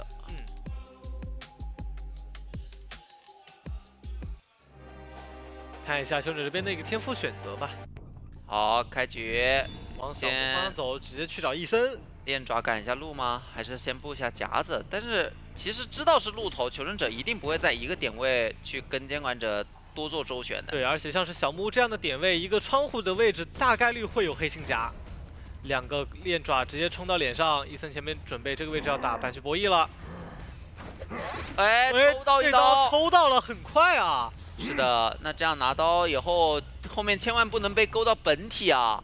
因为没有飞轮，所以基本上这一局谁被勾到都要稳定持刀。对，这边兔子因为还非常细节，在骗这边伊森的魔术棒。啊，魔术棒卡位必须处理掉才能过。那这样的话，伊森还有一波加速。那其实是不是这个点位可以这样多玩几圈呢？对，感觉是可以的。对吧？我又走左边，你又得打，打了以后我多一个加速。那兔子一鸣可以在这个位置不夹呀。到了，绕，觉得说我打的话会有点亏，反绕一下。闪现好了，只要拉近身距，再想反绕，伊森这里已经注意到了，手里还有一个魔术棒，直接直接闪出去，魔术棒交出来。听到脚步，回头那应该是勾爪，能勾到吗？走位躲一下，还在躲，高低差躲掉了。那了。这样他直接击倒，密码机来到3台密码机左右，然后1分20秒倒地。有地下室，鹿头的地下室很吓人的。对的。勾到了，打个落地刀，佣兵都救不了的。如果不是地下室，感觉双方是军事；但如果加上地下室，那就不好说了。入殓师有看过吗？感觉应该是没看过，距离太远，看不到。啊，佣兵应该是在2楼卡好了， 2楼掉下来，一个护腕，好像反向护腕去躲避这个钩爪也可以。好，没有2阶，2段勾空了，卡位卡到了。再弹，但这个护腕是弹的比较好的。救下来想布夹子吗？地下室旁边是布不了夹子的。那这话，伊森可以靠着化险位直接冲出来，倒到角落。佣兵不要出来就好了，勾回来。开了一个2阶，但是这样的话，伊森还是能跑到海边啊。想直接留人地下室，或者3个护腕全部交完，摊双倒。他很确定魔术师只能到海边，所以这波是多摊一点。哦呦，这波减速到了11，这波没勾到。看一下这个钩子勾到了，那这样他就是双倒摊成功，非常漂亮。伊森的位置也确定，直接可以回去挂伊森。但这个时候就要看一下星焰，星焰应该还是没看过，感觉应该也是没有看过这边的伊森。交了个自愈，再拖了一个擦刀时间。密码机也差不多来到最后一台。另一边已经在摸了。其实鹿头很怕扛刀啊，后面的话，其实火灾调查员过来救人，救完以后入殓2个人一块保，修一台大船的密码机机子有可能够的。对的，就要看接下来怎么样去保人了，扛钩扛刀。但这台密码机不够，91可以先封2个夹子，拖缓求生者的密码机时间，并且也拖缓这个人过来扛刀的时间。看样子应该是不打算救了，不要了，再救的话风险会很大。对。那兔之一鸣现在手里闪现也好了，如果能找到狗狗快速击倒在大船方向，那这局是有赢面的，因为这里有地下室。应该是不会在地下室有的地方牵制吧？这个勾空了。看狗狗的想法，这个位置是必须要转出去的。对，有气囊也能做得到。有意识的在带离地下室，蓄力刀处理一下。那最后密码机其实拉扯的点位也很清楚了。哇，这个钩子好帅！哎，不着急，倒也不着急。那这样的话，狗狗也能给到地窖的信息。刀还是有的，下一波勾，甚至勾到以后你密码机压好也不行，就看能不能牵制了。你也可以上传卡。这局所有的求生者都是有回光返照的。对的。直接传，因为知道木屋这台密码机应该比较多。看一下这波有没有减速，佣兵手里没道具，他拉不远距离。那小木这个位置又有黑心夹，这波应该是要倒地了。勾到了，他击倒挂遗产。我在调查员没有办法救，需要入殓师来。修的是海边。这波挂到中间的话，狗狗那里也其实压力挺大的呀。往海边挂吗？哦，继续放下来，打拉扯了，场拉扯。对，那这样的话，佣兵其实挂不上了。其实现在是入殓师完全可以给火灾调查员画一个灵柩，自己去补木机子就行了。而且密码机大船也有一台，大船算是比较安全的密码机。勾到，勾中，灵柩已经给上了。是的。然后看一下求者这边是选择让佣兵把自己的气息消掉，后面再看怎么样打拉扯。密码机已经在修了，就65。继续拉扯吗？那应该是要看看能挂了。左边有椅子啊，那还好，有椅子挂得上，对，挂上挂得上。那狗狗得想办法无敌时间救，好像不太够啊，对密码机也没压好，好，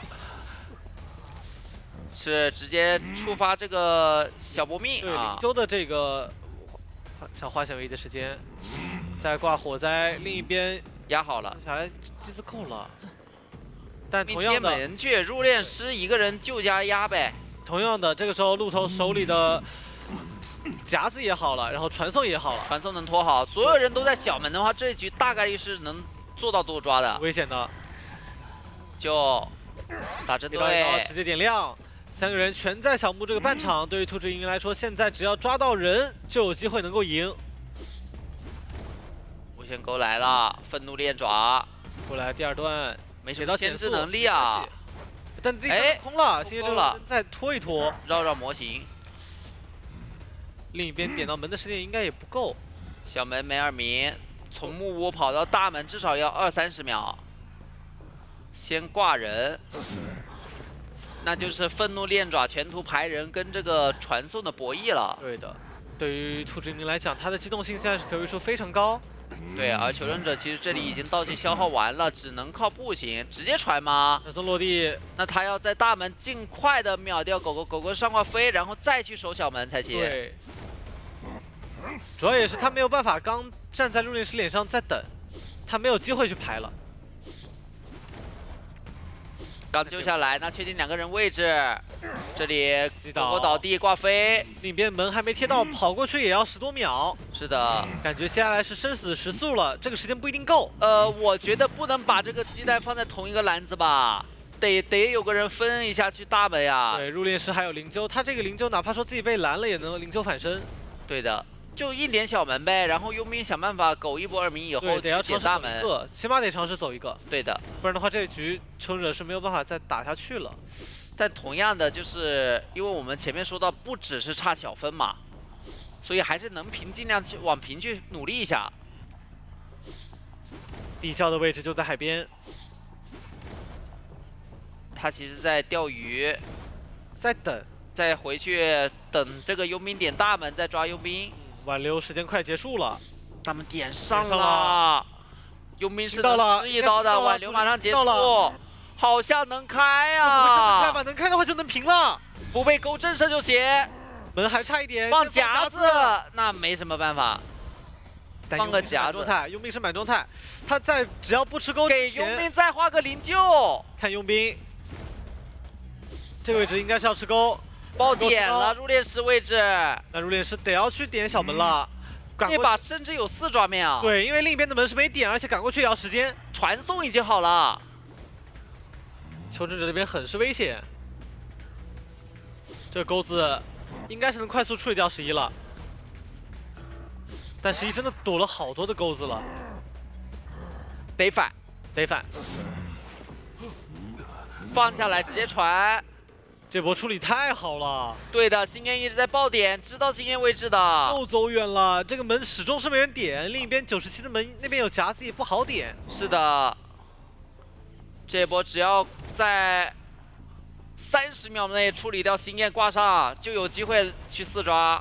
佣兵自愈其实需要蛮久的，这个钩倒不着急，因为星焰现在点位已经被架死了。但是30秒就遥遥无期了呀，对，要等下一波机会。这都得40-50秒才能追到了。看一下11的自起进度已经90了，马上就起来。够到但这边星焰也应该倒了。自起去门需要15秒，已经透视到了。另一边还有夹子啊，对，那就来回的逼自愈呗。但凡说另一边没夹子，佣兵可以尝试直接点门冲出去。但另一边有夹子，11就没有办法打这样的操作。再拖一个传送吧。这一波11再倒地一定会反身的。入殓师还有自起，入殓师自起去点小门，都交了绝处逢生，那这个位置11差不多应该是要倒地了，很难再溜了。但这个空了还能空拖，钩还能拖，前面的窗口还能拖，前面窗口是没有不黑心夹的，去点大门了，这里打了一根反心理。也是想要说给到求生者队友的一个操作空间。这里一会儿反了，可以直接倒地窖啊。对，可以找个小落岛，你必须要去牵我。看一下兔子英语能不能想到了，能不能传对吧？如果想到的话，传送是差不多好的。传大门吗？大门开了，开了，糟糕，传大门，那来金也能走，佣兵后面也是地窖，那这样的话 ACT 极限保平了。我勒个去！打的话，你求生者几个飞轮呢？无所谓，就当你每个人都有飞轮。求生者这边必须3跑才能赢下比赛，而监管者只需保平就可以的对局。是的。所以说，其实求生者这里只要求生者好开局，人先往木屋的方向走，去找狮子，然后本体的话是往中场走。那这把画家就好像没什么压力了呀。想去先寄速一波把人赶走，但是的话好像陶片是没有在密码机附近，盯着星辰就去了。我想直接喷弹没喷到，那要追气象可以深追一下。这边的话也不是地下室，追猎已经起了。这边星辰给的是强风，强风第一波堵到了，还在回头看45的侵蚀度，想喷没喷到。一直在用余光去看红光的位置。对，然后星辰这边手里也是49的侵蚀度，感觉还在叠的越来越多。下一个还是强风，艾维的本体喷已经交掉了，一个强风推开，距离拉得很远。对的，提前知道你要跟着我上楼梯。对，但感觉这2个强风都是数值比较大的强风。哎，点位好像不太对呀。人已经偷偷传尾溜走了，但是这个时候还可以传送回来。第3个还是强风。星辰想法太好了，这波寄宿以后，伊斯人喷到是有机会拿刀的，但同样受伤加速拉开以后，很难有闪现的声距。对，这个位置甚至距离还能拉远，又被强风，连平地刀的机会都没有，而且还有飞轮。这一波第一手的牵制是非常成功的。是的，要闪开了，得闪开。但这个时候星辰可以回头看97，对他宁愿是清空侵蚀度给一刀，也不可能是给一刀之后侵蚀度还很满。飞轮卡侵蚀度吗？卡不了。他也是怕这边闪现啊，他是想着先下板，先飞轮躲掉之后再下板，想贪这个下板。那这里伊斯人过来还寄宿不了，拉开的声距很难受啊，闪现闪不出来。对，2分钟，艾维还没拿到击倒节奏，哪怕说是控场监管这样的击倒节奏也不会特别舒服了。这波寄宿落地，看一下能有60，但是没喷到，还得交闪。那闪现再吃出来，2分半左右击倒，这个时间对于星辰来讲是非常成功的。是的。外围的密码机也已经都在修了。那后面的话，火灾那个哭泣小手也能给到一个牵制空间啊，下以后补一发火箭，所以说也可以直接炸救，保自己的状态没掉。那这样的话，艾维是没有开2阶，从而导致上乙的气象还能26。画家可以顶着这个侵蚀度硬修，我巴不得你换节奏。哎，打断了，是绝对不可能给哭丑无伤救的。有震慑的机会吗？侵蚀度不是很高，60多，现在有点危险，80，一刀震慑，那翻盘的节奏，翻盘的号角就由此吹响了。狮子也在附近，木屋的密码机还是比较近的，但是狮子必须得过去救援了，不然的话这位置会直接吃一波2阶，然后后面还留着陶片，狮子救不了人了。这波怎么能犹豫呢？得赶紧过去啊！密码机完全不能停的，可以牵起来。那这样的话，艾维现在就起码平上，狮子救不了人，另一边的画家赶过来也需要时间。是的，这波想直接跳过来，但是不太行，没有飞轮，气球刀了。可以先挂人，先挂人，可以不吃。这个时候把人挂上，这局艾维就已经是平上了。对的，杂技演员刚刚那波是绝对不能再修的，因为他一旦修2阶落地如影随形，直接拿到他一个状态，后面还有陶片，他就已经救不了人了。对，就会发生像现在这样的问题。如果说刚刚过来救人，还有机会逼出真真9的下一波2阶，因为他下一波2阶要用来针对这边的气象学家。那这样打的话，其实就是一个慢性的多抓局。哭泣小丑下一波是可以被打针对的，机也不好修，然后人的话救下来以后，你也没办法去调状态啥的。现在伊斯人也可以追杂技，也可以追哭手，都可以。真就开始控场了呀！伊斯人再去找他们，不让你们互摸。狮子这里一直平地追击，压力很大，也得一直交道具。对，真人九这边是最好能击倒，没办法击倒也可以。预判闪来了，现，闪现其实还有20秒的。现在其实真真他的想法并不是击倒狮子，而是把狮子逼开这台密码机。但是狮子以为有闪现，那还现在会有地地下室。这一局，哪怕外面状态调起来，但是73的密码机就在木屋就在脸上，还是艾维的一个抓局，得多修，必须得多修。想来打团了，但是打团的话，艾维最不怕的就是打团呀。给到下面一个陶片激素，这样的话下野第一时间还有侵蚀度，你木屋谁敢去碰那台密码机，我去打谁。这波得小心落地刀。 40的侵蚀度落地刀了，炸球也没炸到，没炸晕了之后人也救不下来，完了毁了，这把是一个4抓局，有点慌不择路了，没有办法操作了，一切的一切都要从那一个恐惧震慑说起。密码机有机会压好，看一下磊磊一个人能不能力挽狂澜，没有用啊，这地上也是侵蚀度，地下也是侵蚀度，这里还有落地刀机会，打得到吗？打不到没关系，还有闪现落地刀的机会。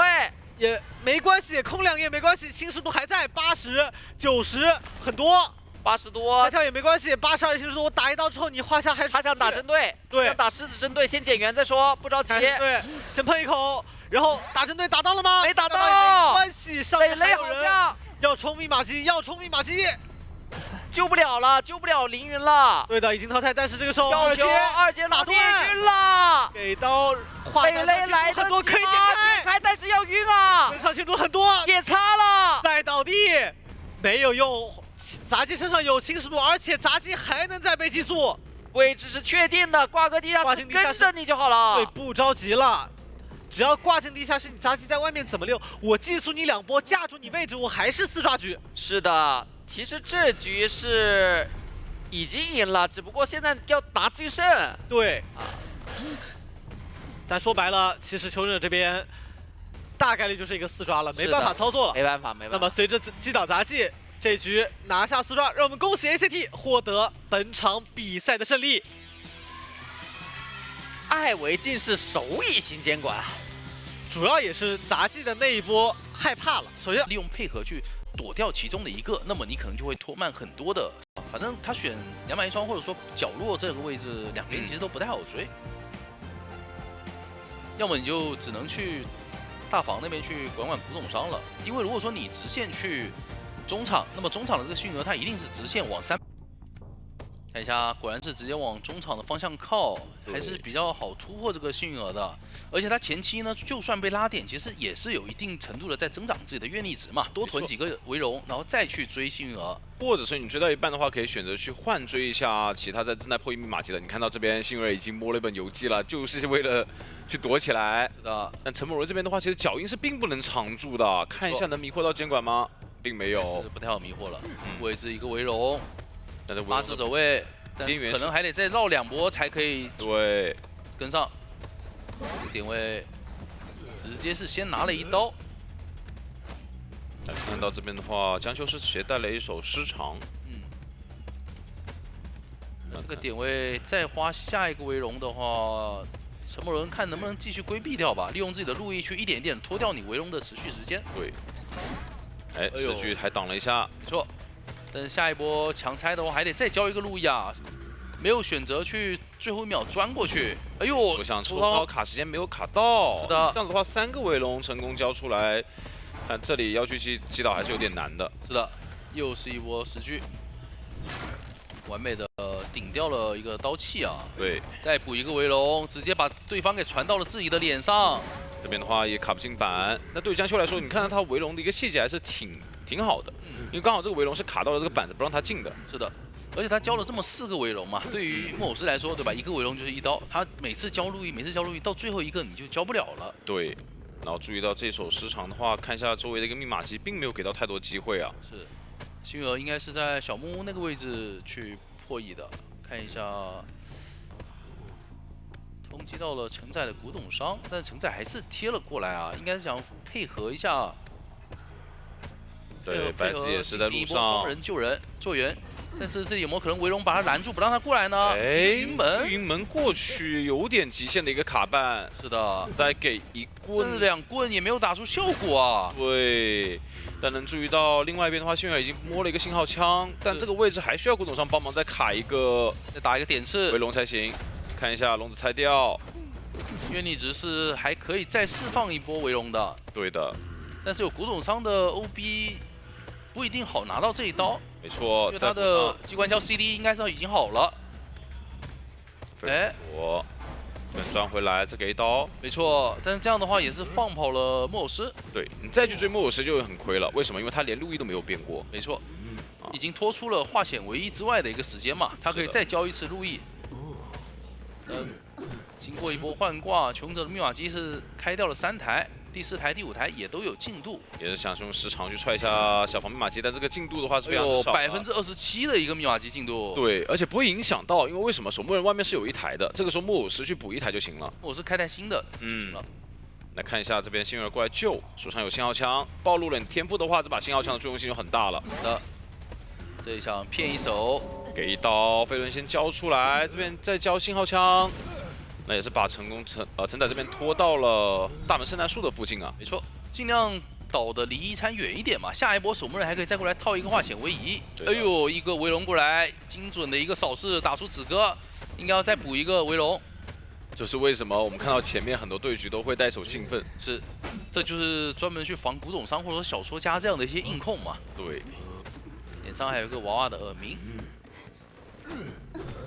这边的话也是一个换位，先让守墓人过来。没错，但是我们可以看到这一把的最后一台密码机其实开台是比较慢的，莫尔斯前面应该是有稍微躲了一下，并没有说椅子上下来就直接破译。就因为当时是没有交技能，所以守墓人他是跑过来想去补救的，因为就怕监管这边会携带手兴奋，但是暴露了失常之后，哎，他就不选择过来了。是的，但同样，直接拿一刀，那这里应该会让守墓人帮忙陪跑一下了。对，勇者的密码机只差35%，围龙过来，但打到了针对，非常预判一手，对的。这波应该是不太好保了，但我觉得守墓选择人有回光返照，对，我可以按选择头的，卡一个板中间之类的位置。对，来看一个下数字连击，这里可以震一下震颤，哎呦，在下板完全没有造成影响啊。对的，我感觉是可以先去提前把这个板子下了。对，我觉得他在进板的时候，你可以提前震颤，让他没法举，然后你再去摸头或者说下板，你不能说给到他有机会把人给牵起来，因为密码机其实就差5%了。对对对对对，或者说就古董商在倒地一瞬间把板子下了，这样子的话，你守墓人出来之后还可以去强摸一手。那看一下这个位置，江秋直接选择传送，传到了月亮门。没错，幸而最后的一块怀表，应该是可以在拖够守墓人开掉大门的这个时间的。是的，第2块的话也摇到了，那这样子这个时间就拖出来了。看一下地窖的位置，并不在大房方向啊。那白子这里应该是要被留下了。对的，一个飞轮躲掉一刀，但这边的话也是没有任何交互点可以交互了。再骗一刀，哎，还在留。对，这2波还是非常的灵性啊，是躲掉了2刀。但上来第1局拿下平跑，我觉得对斗武反而是比较亏的，因为他们一度是有机会可以打到4个人开门战的。非常的可惜，就差最后5%都是比较疲乏的，很容易被断掉一波节奏。看一下梦幻小迷这一把他一个辅助特质的选择情况，要不要考虑去带一手兴奋来防一下对面可能像3板跟圣诞树附近的密码机，对吧？球员方都可以去往那边转点。是的，而且他这么一波选点，我觉得还有一个不错的点是在于这把的园丁他是可以考虑去秒追的嘛，我尽早把你盾打掉，然后我再追你。其实你是不像莫尔斯能够牵。好，这里是冲着中场的方向去，并没有第一时间选择追园丁，还想去看一下幸运儿的一个走位。对，但同样的转点的一个方向的话，也是往这边被风金密码机走。是，因为他这把带了兴奋啊，所以他也可以考虑直接去打一个古董商的措手不及的。对的，这边其实修到了吗？躲掉脚印啊，好像不太行吧？没错，已经看到了这个点位，一个砸板，打了个头。但这边的道具其实是很难支撑他的一个牵制呀。而且你这个砸头其实并没有太好的牵制。有点原地变小吗？哎好像还真没看到哦。不会吧？打出来了，打出来了，打出来了。这个地方想躲，其实还说实话比较难的。对，特别是在你刚砸完一个头，哎呦，两刀好快。是的，2个围龙的话，直接进行一波击倒，就感觉这一波小人书他的一个就是换过来的时间有点太晚了。因为这边的角度能看到梦幻小明，他的视角是一直追随到18的一个远程的一个影子在的。他可能并没有第一时间觉得自己会被追吧，当时那么一个走位，也没有第一时间去使用自己的道具。对，那这样子的话，其实密码机我们看到目前加起来的话也就2台多一点。是的，通缉到了古董商，然后古草的大副已经在脸上卡着了。这一波看一下这个手影。哦呦，无伤直接掏了下来。是的，下以后帮忙扛了一刀。那这个节奏还是比较舒服的。但现在愿力值的话是足够支撑2个围龙的。看这边翻过来，再钻回去，两边的博弈。再骗，来一个反弹，用反弹再拉一圈。哎呦，一个慢翻。那这样子的话，古董商也是过来了，直接到2阶，蓄力刀啊，好快的拿刀啊！皮皮虾这里甚至飞轮也没有交。他想着留着一会儿 OB 容错率高一点吗？对，感觉是想去逼迫一下梦幻小明这边的一个愿力值，但其实监管方这边我觉得他是有一定容错在的，他是不会太担心。那这一波其实如果你不交围龙的话，应该是有意识到了。对的。一个气球刀，还好是没有围龙，先拿了一刀，那皮皮虾这里得赶紧跑，因为这个距离是有可能继续被围着的。是的，现在局势的话是有点进入到这种劣势了。然后另外一边的话，必须让园丁赶过来，但同样通缉也是给到了园丁，所以说古董商这边只能硬着头皮在脸上给压力。是的，古董商不太能走远，因为园丁那边被拦的话，他得帮忙去进行一波救援的。趁你等盾的时候再过来，但这边的话应该盾是能等出来的。没错，这一想再卡一下淘汰进度，那就只好直接打熏鹅了。密码机3台。挂飞1位求生者，外面3位全是半状态。对，这一局主要问题就在于这个状态怎么去补。是，这一波求生者得赶紧通过驯鹅倒地了这个时间，让园丁和古董商给调整回来。没错，但是古董商这个状态调整他也调不满，所以还是比较尴尬。看一下下一波的通缉会通缉到谁吧。是的，这边是摸了古董商啊，园丁反而是没有摸。对。另外一边的话，古草也是摸到了一瓶小就通缉到了马尾的园丁啊，那这个位置应该要直接追了，因为你本身顶多就一个盾嘛。是的，愿力值也是非常多了，是看怎么选择。这边视角一直在看皮皮虾的古董商，但其实这手兴奋没有好的话，我觉得追古董商会有点收益不是很高。是的，而且他也不确定皮皮虾的一个位置啊。对，通过长脚印。还在狗，那这样子反而是把另外一边的古董商跟那个园丁跟大副连接在一块儿了。是，这里有没有一个小红点的出现呢？一次回头的说法没有，没有红点没出现，好像是能意识到吗？并没有找到，还在排。那这样子2个人要摸满了呀。对，白白在拖，另外一边戳掉了，皮皮虾已经跑远了。对的，而且大副这边还补充了2个道具。不过这一波求生者是没有利用他躲的这个时间去把2个半状态给调整回来啊，而是绕了一圈，应该是翻了箱子。梦幻小明也是逼出了传送，看一下脸上园丁直接续盾，先给他关在里面，不让他跑。对，然后再补一个，等你盾消了，哎呦，一个砸板，没错。那这边的围龙的话也是消耗掉，但其实梦幻小明的愿力值还是挺多的。对。这边第3个龙，那边还在博弈，这边翻过来能给一刀。啊，其实打倒。对，因为中期当时找不到古董商的时候，其实外面马其实没有动的。是。啊，这一波可能是要让皮皮虾过来救援，然后利用手上剩下的机关枪，看能不能把园丁给保住。对，再保出去，这样子。是。脸上毕竟是一台遗产，能拍到吗？这个点位好像并没有找到。卡的位置也是非常好啊，而且本身园丁淘汰进度也会慢一些，可以拖到大副手上那台开掉，然后再去补剩下的小遗产。不过这里打算直接卡满了。应该压满了。对，这个讨厌进度还没有靠过来的话，应该打算卡满了。就我觉得他们还是赛场经验非常充足的，因为在这个对局，我觉得他们可能考虑的还是要去跑一个啊之类的，去往这方面去打。或者说我卡满以后留古董商的道具，不过这一排到了一刀这一刀，对我留古董商的道具，那他开门战说不定有能够牵制跛脚的这么一个机会。对，但这个会有点难度。看一下这边反转回来，还在博弈，帮忙直接扛刀，哎呦，直接头铁过板。他想来一个换血刀打倒古董商，但是被砸到了。对的，有点草率了。是的，这样子其实古董商的保人时间就拖出来了。利用这边的板区，感觉还能够再牵制一会啊。再翻回来，再打一棍，这边想拆围龙的，能打到打到了打到了，但是古董商手上是还有一消，直接封住。这边距离能赶上吗？手上有飞轮的，怎么说？应该是来不及了。没错。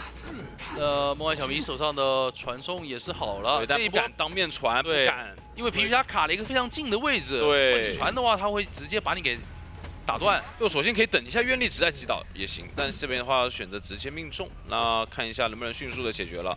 地窖的位置也同样不在大房，那么对于梦幻小迷来说，如果快速能够击倒古董商，哇，是有4抓到了。那这一手要选择挂吗？看一下，感觉可以考虑往中场举，我觉得可以不着急挂，我觉得可以先往中场举，然后放下来，因为古董商就算交了自己，他点门是比较慢的。大副这个求生者来了一个反向的走位。看一下这边来到大门这边拆掉围龙之后没有耳鸣，那应该意识到人不在这附近。梦幻小明手上是有传送的，对的，大副那边点门，看一下这个传送有想法，怎么交呢？椅子边上如果没有耳鸣的话，他是不是会直接交门呢？对，我感觉他不太会交门，他不会意识到人在点门，他觉得他在排地窖等地窖。那这样子的话，其实给到古董商跟大副可以打不配合出门的，80%的进度，但大副不会救人了呀，大副开完门应该就自己跑了，好吧？怎么敢呢？这人就在椅子面前确实有点太近了。这个时候再传门已经晚了，已经对的，只能说枯草的这一波还是比较灵性的。湾区求生者嘛，应该是进行一个换人之类的一些确定了。其实太夸张了，这种小丑其实我们从很早之前就开始期待过了，对吧？到其他所有人都能追的。看下去选的话，也是选在红蝶湖的位置了。哎呀，这一手小丑拿的确实有点出乎预料啊。现在感觉一切 BP 可转小丑，对吧？看一下，是这个时装，看一下第一波的追击。红蝶河先捡点道具啊。幸运这边是已经把自己的道具给换出来了，直接傀儡。我在这里3块板中间这块得踩的，看一下仙梦，看都不看，直接走人。直接找幸运儿。那白子这个位置翻了窗以后，用娃娃直接扛刀，对的，但这边的距离给一个翻窗还是拉近了一些啊。没错，你看一下前面的话，那他如果说是翻的这么一个娃娃出来的话，他其实对于后续的牵制是比较困难的。对对对，这边的话，这边这个句子就需要博弈了，看这个短板能不能来个零帧板，看一下。下板之后那就不太敢翻了，翻过来有个板弹加速，小心扭掉，哦呦，追上了，比较可惜。这个点位感觉不如卡在板中间啊，卡在板中间去砸一个头，可能因为这样子的话一点，这样子的话你毕竟也是开启了一阶嘛，带来手底牌，哇，闪现直接关不给辅助机会了。对的，看到陈某人捏着气囊，直接果断交闪，而且这把我们前面也聊过，飞鹰家带了一个飞轮，所以其他人他其实是挺难规避这个小丑的拉锯的。是的，挂地下室，哇，地下室有点劝退的味道了。那你求生者就不要考虑来救人了。说实话，其实面对到这种对局，我觉得求生是要选择补救是最好的。你反而救的话，会让小丑开启2阶之后，没有人可以去应对得了。是的，那这样子的话，还是选择要过来救一次。现在卡在上面嘛，进行一个秒贴的救。地下室一波拉锯可以救下来，那这一波有没有机会打个双倒？飞行家直接选择喷道具，但是这个地方走不远，先打一下幸运儿。那也能上到2楼，还行。那这波地下室反而没那么亏了，对于求生者来说，我地下室出来，而且没有给到你一个双倒的机会嘛，反而是仙妖梦还浪费了自己一波把人给举下去的时间。那我3台密码机可以开掉了，顺利开掉。是的，但同样也是开启了2阶嘛。然后你后手的话会有一个半状态的飞行家，遇到的是火灾，火灾也是直接去找新的一台密码机啊。就看大副选择从墓地直接坐车过来，那这一路也是不会被卡到的。像么想起了，如果说能远程断掉这个无限距的话，其实是有说法的。一个飞轮断掉无限，哎呦！但是这边下板是因为对这个不倒地的话，这一局其实对于全方来说是很赚的，因为为什么星源那边会有一个摸道具的机会？没错，这边在摸了，看一下，而且飞行家本身队友不在边上的时候，他其实下板是会比较慢的。摸了个护腕出来，有点可惜了。对，还在找星儿，我觉得你会躲，但其实星儿根本没有躲。但是大副可以直接帮忙扛锯了，这个点位，对，小丑已经切换成了一个窥视者。那这个节奏来看。有一个护腕，下一个锯应该还是有机会能够规避掉的。对的，前面3板都下过，所以说这边可以拉开一个比较好的距离。反弹往甲门拉。对项目来说的话，应该要尽可能去装一个无限距了。是的。然后这边应该护腕要转进 S 板的位置，跟小丑去博弈了。对的。转进双11，双11也可以。双11更安全。对。再去被迫锯板。那这边可以把人架住。没错。但是这边2波骗还是没把这个板。他等 CD， 他等 CD。因为这边踩板之后，我骗完踩板，一个秒拉锯，一个秒拉锯，躲不掉的，进不了 S 板的。哎，能进吗？哇，零帧板，非常的极限。这一波还是，但队友赶紧来了呀！现在要，那这里再来一个气囊赌双11，你怎么办呢？是的，哎，没堵住，哎，这个有点没啊，不是没，为什么不早点堵啊？为什么就是哦，他前面已经放过一个气囊，然后弹过来的，对，然后弹过来的，所以他这一波应该是想肥胖流，等到自己的下一个气囊时间到了再去赌这个双11，是的，就比较可惜。那这一手反手出去看一下，对，但是我觉得穷者更可惜的还是在于那一波飞行家的倒地吧，如果不倒的话，密码机对就够了，就远程断这个锯子，然后让小丑再去重新装一个无限锯，是。现在脸上一台大 A 铲啊，外围 S 板也是再开一台新的。然后进度的话，两边都非常多了。大副这个剧应该就是白痴了，没办法，交不了这个表，你交了表也是受伤。对。等你没有无限锯以后，我再考虑要不要。其实对于全方来说，我觉得现在可以省道具去打开门战，因为你毕竟你是切了这手底牌成插眼了。如果这个场你控不起来的话，其实给到全方是有一个开门战很好去3跑的机会的。没错，这边2个人在抢 S 板，应该是有气囊可以你知道吗？然后强开的。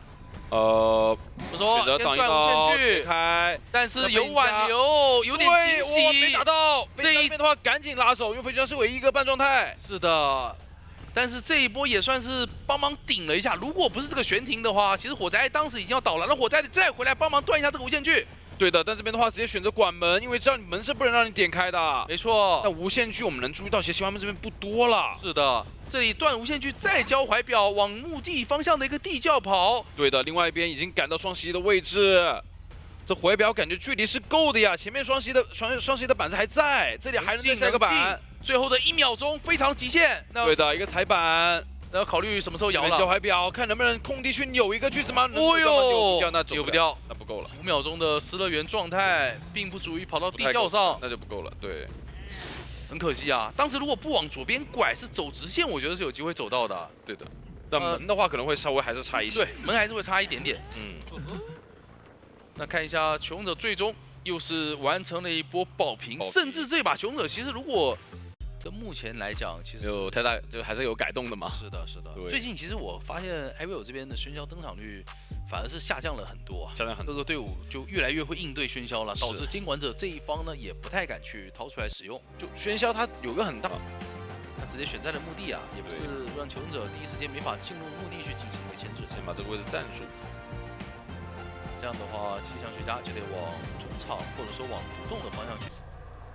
来看一下起追的方向是直接往气象这边去吗？说马尾这里也是直接交了陈云在拉点啊！哇，这我耳鸣都没有起，稳，对，甚至是不想那么快的进入一个追击的节奏。是的，哎，远程给到了一个火灾，上到了一颗球。那第2个双人惊喜有机会吗？第2颗没有补上，但是这边的话拉点是同样暴露了一个位置，但他没看到脚印，没有意识到人已经跑到了独栋了，确实有点亏了。本来是弹到了脸上，你是有机会可以就为了低头压一下自己的这个狩猎本能，对狩猎本能。那远程的话还有个双惊喜，看一下先堵住缺口的位置吧。这距离比较远，还是上给到了单兵舞台的惊吓标记。对的，移形赶距离过来，再给一个，哦哟，非常准。没错，你这样的话，开启张狂之后有一阶了，其实追击的能力就会强很多了。是的，而且皮皮虾也是前面把自己的第2个气囊也交掉了，那么在墓地这个点位其实还是比较难牵制的。是的，甚至这边还有地下室。哎呦，刚说完地下室啊，怎么跳进去了？没事，还有个双惊喜，看一下这边能不能隔墙给到，只给到1颗，跳过来。因为刚刚已经用过了绕场线木了。没错，那还得拖到下一个双惊喜才有机会把人给打倒了。对，但你看现在密码机进度就会很多，是，马上要接近2台半的一个进度。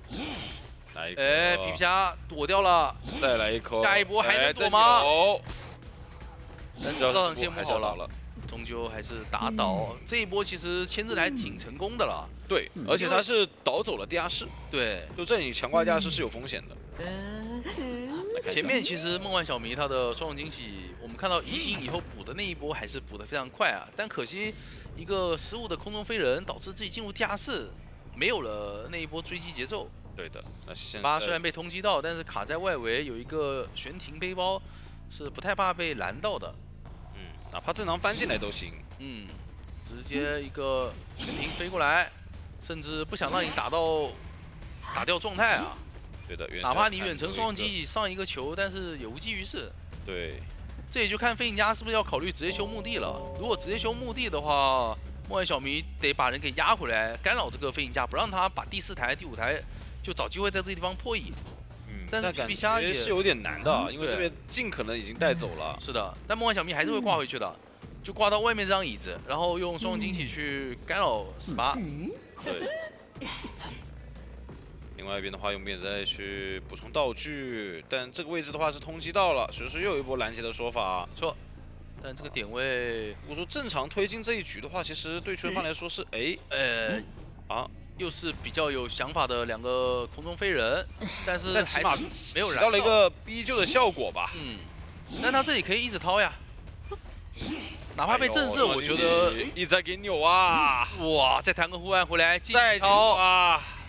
而且他是不怕被震慑的呀。对，目前这个情况来说，震慑救下来，但这边的话密码机已经拖到74了，拖完这个化险为夷时间其实就能够。下一个双重惊喜。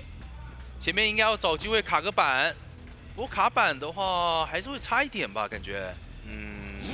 我觉得是可以下板，然后直接通电了。是的，对的，应该是够了。等这个，怎么翻到外面来了？不过还好啊，还好这是喧嚣啊，利用板弹加上回光返照的加速。对的，然后这边还在轨道上，还要再影响一下电车。不过现在移形还有一个拦门的说法。对的。但只有枯草一个人过去，能意识到吗？枯草这边还有个单护腕，看一下，但必须要焰火舞台压制住这个护腕，不让他交出来才行。但没有办法了，而且外边飞行家可以再往甲门去走地窖。对，那最终是要还一个3跑。看一下这边也是拦不到，还是一个3跑拿下。那双方在第2局这个大比分、小比分全部夏季赛从昨天开赛的时候就一直在说了，这真的很精彩。就基本上所有角色，不管求生方也好，监管方也好，都是会有很多选择的余地，有意放出破轮这个角色，我感觉是破轮直接选到了散门。就他们虽然说没有ban啊，但是天赋上面一定会带全防到一些飞轮来克制你的一个破轮的发挥的，所以也是期待一下吧，看一下。天赋方面是只有前锋带了一个飞轮啊，其他3位都没有带。那这一把如果说破轮熟练度高的话，是很有机会可以控场控住的。对的，感觉想利用这边的长窗去卡一波，这边选择直接放弃，来到2楼的位置，再回头掉一下。但这里的话有上次机会啦，能上到吗？看一下一个加速，哎呦，翻的是橄榄球，隔窗刺上到了，这里变成人以后。把人给逼走嘛？对，但夹子的话，哦呦，可惜，这可惜了，这夹到了应该是有一刀了，对，没丢过去，那只能变成轮形态，先把板给锯了，哎，骗过来，但是没刹住车啊，这波如果蹭到窗上，蹭到一层刺就很舒服了。看一下前面的夹子在扭掉，蓝这边的基本功也非常不错，手上还有一个橄榄球，还是给命中了。道具数量已经不多了，对，但是橄榄球只有1/4，所以拉不了太远的距离。就对他来说的话，开启1阶之后就很好追击了。没错，有尖刺开启，尖刺有悲观，看一下前锋，哎，直接拉球拉开，直接拉球，哎，又补撞，一个拉走，一个拉回来。离呀，是的，因为有张狂的存在嘛。对，这承载还要再给一刀到吗？是直接拉了过来，那可能要考虑撞救了吗？还是换气象过来？气象还被通缉到了。这开局来讲，香油梦是很舒服的一个节奏啊。对，因为前锋没怎么破译，然后信鹅倒地速度也没有很久。看一下第2层尖刺，前锋是贴过去准备来一波无伤救了。香油梦也意识到了吗？意识到回来，一个加速拉回来，这个点位也等下一波的1阶尖刺。隔窗想上刺的话还是有点难，但这个窗户的次数是有限的呀。是的，主要你毕竟还是在这个化纤维时间内，而且这里前锋直接过来扛刀，同样也开启了2阶。是的，先切一个插眼，非常的自信。这样子的话，后期对于控场来说的话，香梦还有机会的。没错，这里其实只要到面前停下来就好了，基本上就倒了。甚至他还求稳，他防了一下这个迅鹅是可能有飞轮，对的，去顶掉他的那个戏谑，所以他又上了一层刺。但这把其实求生者带的飞轮很少，只有承载的前锋带了一个，其他人如果说被续节奏的话，他是一点阻挡能力都没有的。对，就现在这个问题就在于说，你后手没有支撑力了呀，整个队伍没有支撑力，我追随的话其实都有机会。对。你后面的人，哎，这边交了是淋雨哦，暖雨是吧？应该交志气的，交了绝处逢生的，是的。他想来一波暖雨加绝处逢生的配合，让自己回满。对的。但是被赶走了，哎，好像回来还是回满了。对。但这一波迅鹅进入红圈，得看承载最后的发挥了，因为其实已经切成了插眼的话。承载必须扛住这一波压力了。没错，手上有个飞轮，哎呦，但平地给到了一根刺，还有就看下一波吧。下一波这个飞轮什么时候交了？1阶尖刺。对的，这边想丢夹子卡板，一直在偏。哎，飞轮在接球，完了，还在吃刀，全被香梦给把握住了。没错，那绝处逢生也交过，再回去挂人。这一波迅鹅应该是起不来，但是有一个暖雨正在默默的灌溉。能有机会吗？要强摸一手啊！推开，强行推开，起来了，起来了。哦，是交起来了。是的，因为暖雨它是没有受那些插眼或者说什么张狂崩坏之类的一些影响的。那一波一个强风直接吹走，成功的让这个暖雨把迅鹅给状态恢复起来了。对，现在的话，但凡淘汰一个之后，香梦就开始要控场了呀。要考虑直接追这个气象。是的，毕竟气象身上已经是有2层刺了，没有任何道具，再给一刀直接击倒。而且陆炼师那边去摸前锋，对吧？你把他给摸起来，一定是损失了很多密码机的。对，香梦要进入一个他最舒服的换挂节奏了。没错，前锋是半状态，然后你陆炼师来救人，没有飞轮，他是有可能被拦在半路上救不下来的。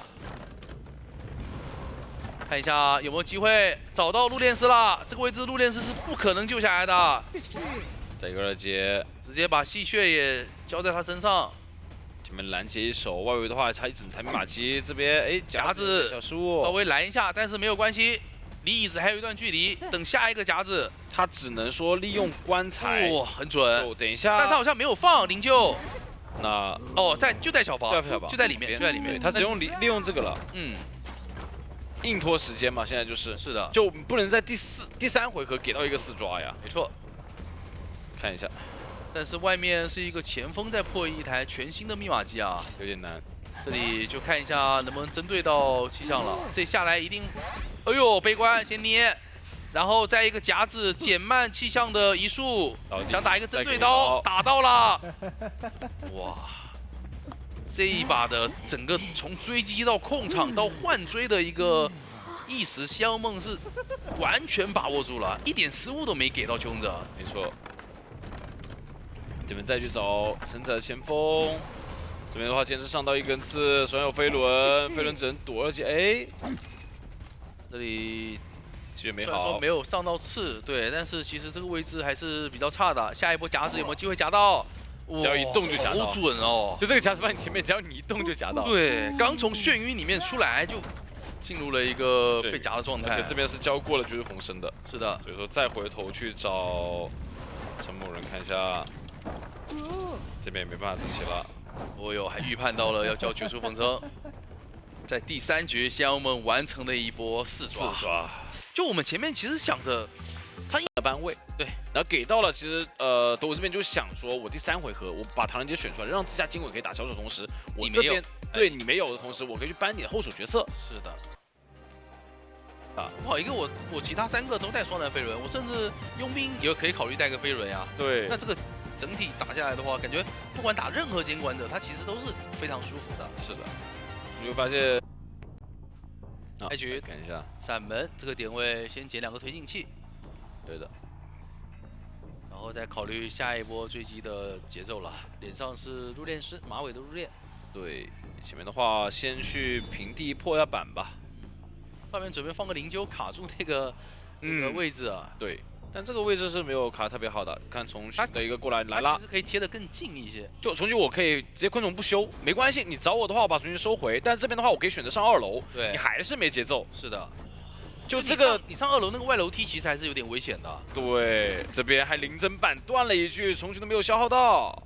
现在有点难受了，感觉走平地应该是不太好拿这一刀的，所以得继续再补一个无限距。你会发现外面没人可以追啊。又想回大房，再回大房，但马尾应该是要去玩那个废窗了，他没有提前走的话。对，然后这里要不要闪现还差1秒，这有没有一个说法？想用飞轮顶，顶了，成功顶掉。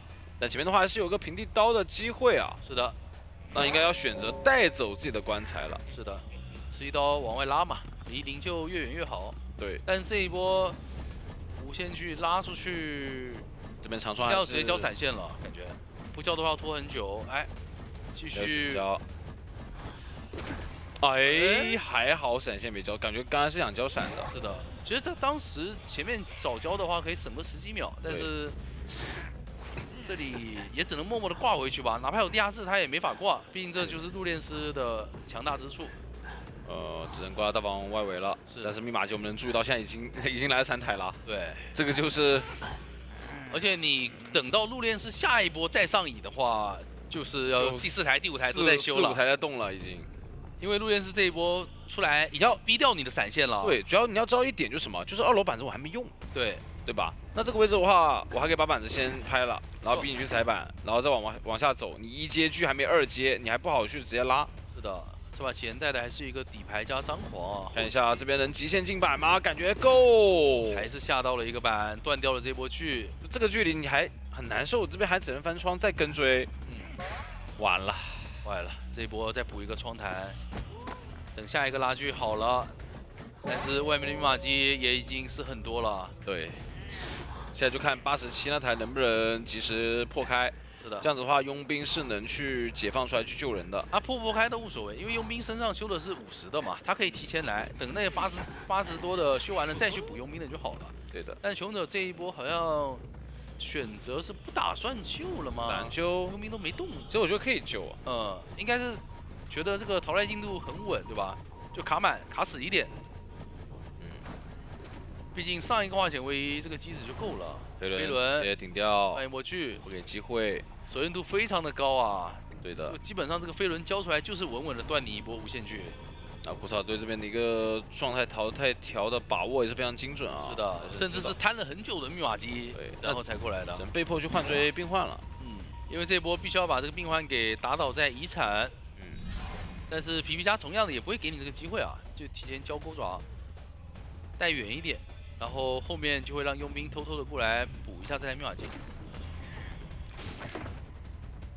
这里有一个拉锯打倒的说法，卡在角落想骗一手，那边密码机应该是碰上了，碰到了。而且对于穷者来讲，佣兵是满状态，这波密码机压好了救完再回去都行啊，他们直接大房开新的了，甚至不是现在直接开就行了。对，我直接不救这个人，我直接通电。是的，那我觉得其实也得争一下嘛，尝试着争一下多跑。给一刀，哇，这一刀有点极限，刚想碰密码机，是的，看到先去救人，救完人护腕弹回去破译，或者说我就在密码机。你现在只能拒他，你不能 A 他。对对，你拒他的话，这密码机能压好吗？开，但是有刀机会没打到，哇，也是一个回光返照的加速，对的，跑出了刀气的范围，手上还有一个护护腕，往回弹，反向弹，灵柩应该是那边，哎，是他是想往那个地窖上面弹，而且他刚才弹完以后是立刻又又接了一个护腕，他是对的，捡了一个护腕，然后又弹了一手。没错，哎，佣兵那边已经被灵柩画上了，画上了，对，已体验这经画里灵柩了不，能再追了，得管门也开了，好像。